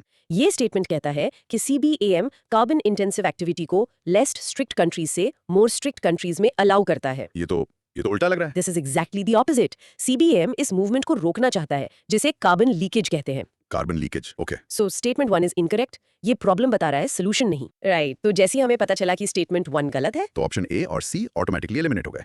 Great, अब सिर्फ B और D बचे। नाउ स्टेटमेंट 2 ये कहता है कि CBAM डोमेस्टिक क्लाइमेट पॉलिसीज की इफेक्टिवनेस को बढ़ाता है। And this is absolutely correct. कैसे? देखो, जब डोमेस्टिक कंपनीज को पता होता है कि फॉरेन कंपीटिटर्स को भी कार्बन प्राइस देना पड़ेगा, तो वो अपनी डोमेस्टिक पॉलिसीज को सीरियसली फॉलो करती हैं। उनको अनफेयर कंपटीशन का डर नहीं रहता। हाँ, I see. So statement 2 is correct. Yes, and since statement 1 is wrong and 2 is correct, हमारा जवाब है B 2 only. That's the trick. Perfect. और इसके पेरिफेरल नॉलेज में ये याद रखो, CBAM यूरोपियन यूनियन EU का एक की पॉलिसी टूल है। ओके। और इसके साथ कार्बन लीकेज टर्म को भी याद रखना। कार्बन लीकेज का मतलब है जब कंपनीज हायर रेगुलेशन कंट्रीज से प्रोडक्शन उठाकर लो रेगुलेशन कंट्रीज में ले जाती हैं to save costs. And CBAM इसी को रोकता है। प्रिसाइसली। इसके लिए एक मेमोरी हैक सोचा है मैंने। CBAM को कार्बन बॉर्डर गार्ड की तरह इमेजिन करो। Chuckles, I like it. जो भी हाई पोल्यूशन वाला प्रोडक्ट बॉर्डर क्रॉस करने की कोशिश करेगा, ये गार्ड उस पर टैक्स लगा देगा। Brilliant. So a quick mini recap. Statement 1 problem यानी कि कार्बन लीकेज को डिफाइन करता है, जबकि स्टेटमेंट 2 CBAM के पर्पस यानी सोल्यूशन को, hence only 2 is correct. चलिए नेक्स्ट क्वेश्चन पर चलते हैं। This is also from CAPF 2024। Question 88, which one among the following statements with regard to the United Nations Climate Change Conference COP28 is not correct? Okay, the keyword is not correct. This is a classic UPSC trap. हमें गलत statement ढूंढना है। Exactly. Options है A, the global stocktake is the central outcome of COP28. B, it recognized the need to limit global warming to 1.5 degrees. It directed the developing countries to lead the transition away from fossil fuel. Interesting phrasing. It emphasized accelerated phase down of coal power. ठीक है। So broad micro theme is climate change summits. पहले COP क्या है? COP मतलब conference of the parties. ये UNFCCC की annual meeting होती है जहां सारे देश मिलकर क्लाइमेट चेंज पर एक्शन प्लान बनाते हैं। COP28 दुबई UAE में हुई थी। Got it. अब ऑप्शंस चेक करते हैं। Option A, global stocktake is the central outcome. ये बिल्कुल करेक्ट है। COP28 में पहली बार ग्लोबल स्टॉकटेक हुआ। और ये होता क्या है? ये असेस करता है कि पेरिस एग्रीमेंट के गोल्स को अचीव करने में दुनिया कहां तक पहुंची है। It's like a global report card. Okay, so A is correct. Now, option B, it recognized the need to limit global warming to 1.5 degrees Celsius. ये भी करेक्ट है। 1.5 डिग्री का टारगेट लगभग हर कॉप मीटिंग में रीएम्फसाइज किया जाता है। It's a non negotiable goal. So B is also correct. What about option D? It emphasized accelerated phase down of coal power. This is also correct. Unabated coal power के phase down की बात text में शामिल थी। So A, B and D are correct. Which means C must be the incorrect one. But let's check. Option C. It directed the developing countries to lead the transition away from fossil fuel. And here is the catch. ये statement absolutely incorrect है। क्यों? COP28 ने all countries के लिए just, equitable and orderly transition की बात की थी। इसने सिर्फ डेवलपिंग कंट्रीज को लीड करने के लिए डायरेक्ट नहीं किया। In fact, historical responsibility तो developed countries की ज्यादा मानी जाती है. Precisely the principle of common but differentiated responsibilities is की हियर। ये स्टेटमेंट उसके अगेंस्ट जाता है। So the answer is C. समझे? एग्जैक्टली और इससे जुड़ी एक और बात।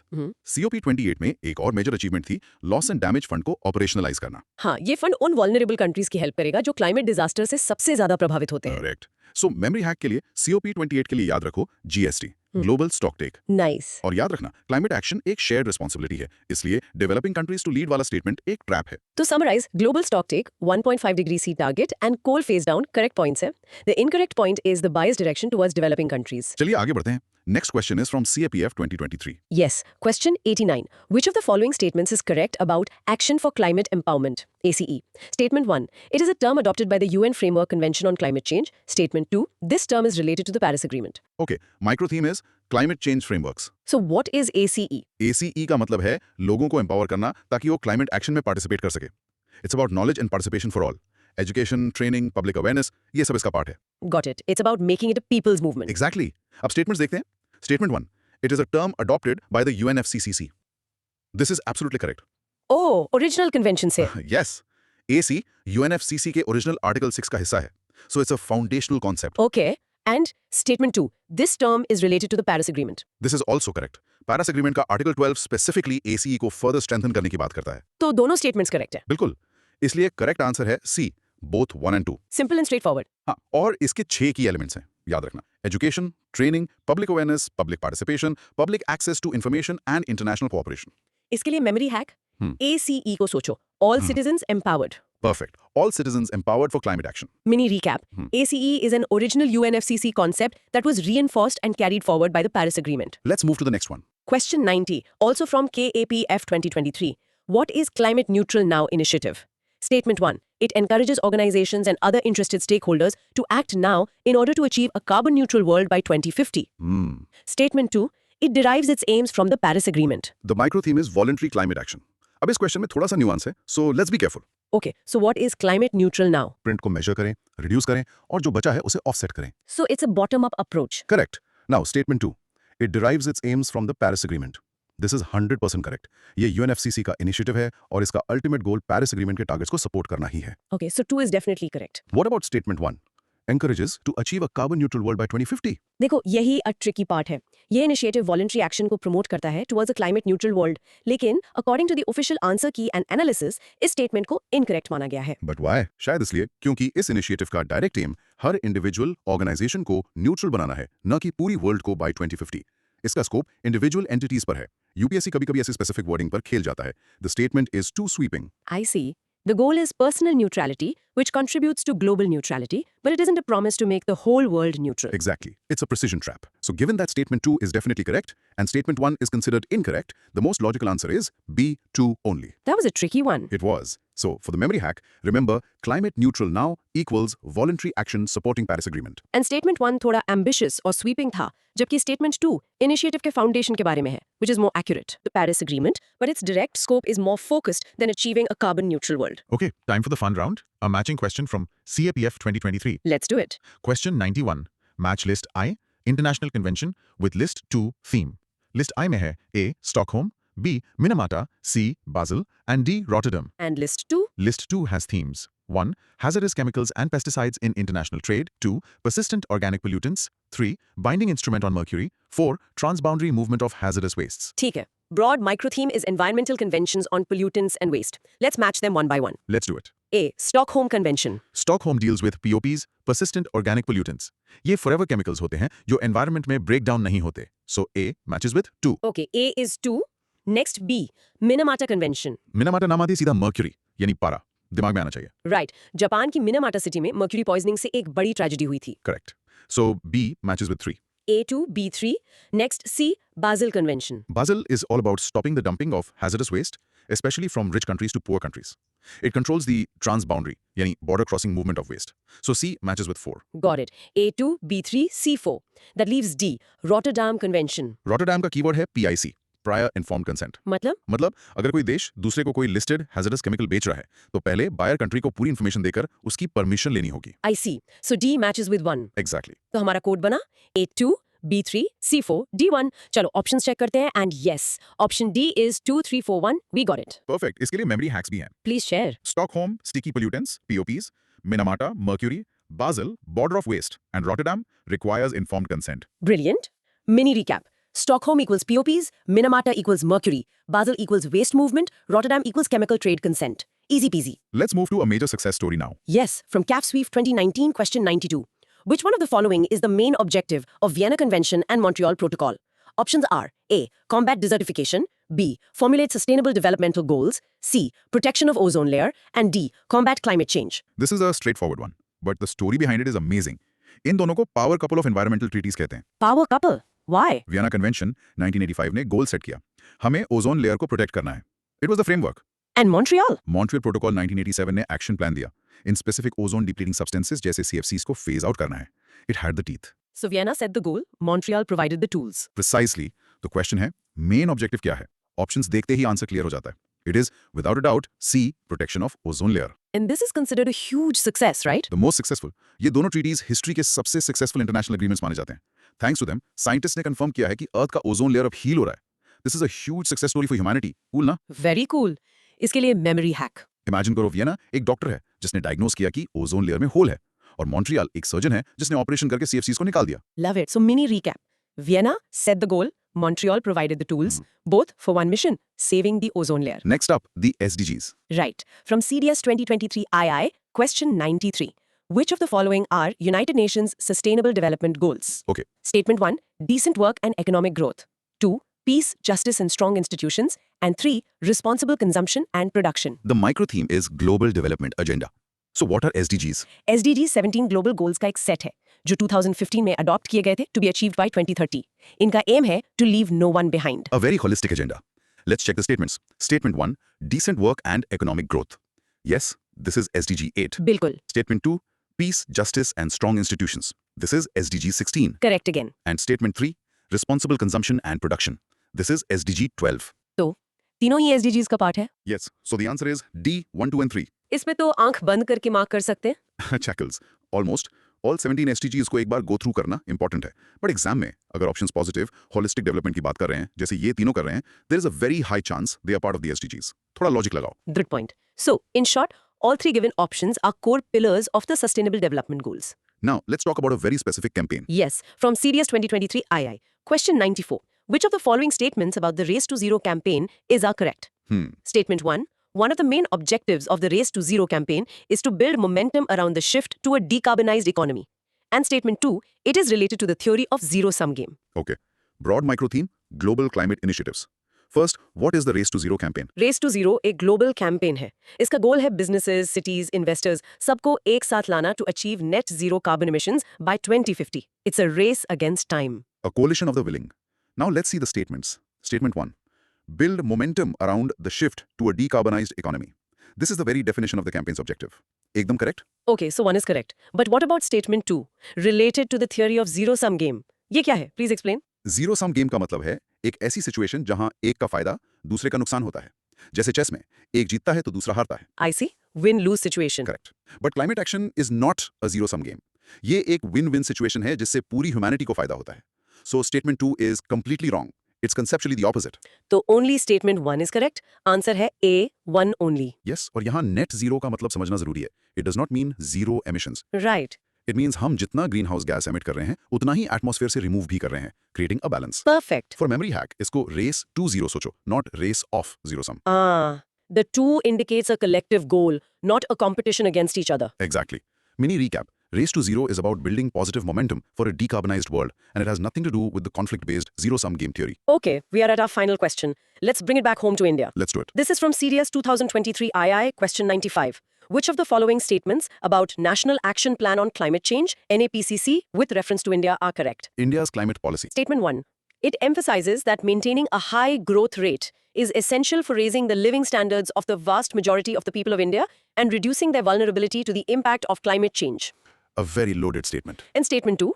It was released in 2014. A date-based fact check. So first, what is NAPCC? NAPCC India का मास्टर प्लान है टू टैकल क्लाइमेट चेंज। इसके अंदर 8 नेशनल मिशंस हैं जो अलग-अलग एरियाज पर फोकस करते हैं, जैसे solar energy, water, agriculture, etcetera. Okay, now Statement 1. This statement beautifully captures India's core principle on climate change. India मानता है कि पॉवर्टी रिडक्शन और लिविंग स्टैंडर्ड्स को इंप्रूव करने के लिए इकोनॉमिक ग्रोथ जरूरी है, और यही ग्रोथ हमें क्लाइमेट चेंज के इम्पैक्ट से लड़ने की कैपेसिटी यानी रेजिलियंस देगा। this statement is absolutely correct. It's the philosophy of co-benefits. Development is our first defense against climate change. You've nailed it. That's the principle. Okay, so Statement 1 is correct? Yes. Now, Statement 2. It was released in 2014. And here is the fact-based trap. It's wrong. Yes. NAPCC was launched in 2008, not 2014. So this statement is incorrect. Oh, that's a classic trap with years. So statement 1 correct है, 2 incorrect है, so the answer is A1 only. इसके peripheral knowledge के लिए, can you quickly name the 8 missions? Of course. National Solar Mission, Enhanced Energy Efficiency, Sustainable Habitat, Water Mission, Sustaining the Himalayan Ecosystem, Green India, Sustainable Agriculture, and Strategic Knowledge for Climate Change. इनके नाम at least एक बार पढ़ लेना is important. Memory hack. For NIPCC, India का stance याद रखो. Development is our first defense against climate change. और date 2008 तो याद करनी पड़ेगी. Got it. So, a quick recap. NAPCC links growth with climate resilience, and it was launched way back in 2008. Phew, what a session. Indeed. तो ये था हमारा in-depth analysis of some crucial environment MCQs. हमने CBAM के carbon border guard से शुरू करके India के अपने NAPCC तक का सफर तय किया. We discussed global agreements, climate policies, and a lot of tricky statements. मजा आया ना? बिल्कुल. आज के सेशन से 3 की टेकअवेज हैं मेरे हिसाब से. Please share. 1. Global action is complex. हमने देखा कि CBAM कॉप जैसे मैकेनिज्म्स के थ्रू दुनिया मिलकर काम कर रही है. But it's full of negotiations and balancing acts between developed and developing countries. True. 2. Keywords are king. Exam में not correct, specific dates 2008 versus 2014 और nuanced wording पर ध्यान देना कितना जरूरी है. यही छोटी डिटेल्स रैंक डिसाइड करती हैं. Very important point. और 3. India's balanced approach. NAPCC से हमने समझा कि इंडिया का अप्रोच क्लाइमेट एक्शन को इकोनॉमिक ग्रोथ से अलग नहीं बल्कि उसके साथ जोड़ कर देखता है. और जाते जाते एक सवाल लिसनर्स के लिए छोड़ जाते हैं. Oh, a thought experiment. Yes, सोचो. With policies like CBAM coming from developed nations, do you think this is a challenge for countries like India? Or is it a hidden opportunity to innovate faster and become a global leader in green manufacturing? A very pertinent question for the future. इस पर जरूर सोचना. अगर आज का analysis पसंद आया और कुछ नया सीखने को मिला तो इस चैनल को लाइक, शेयर और सब्सक्राइब करना बिल्कुल मत भूलना. We will be back with more. तब तक keep learning and stay curious.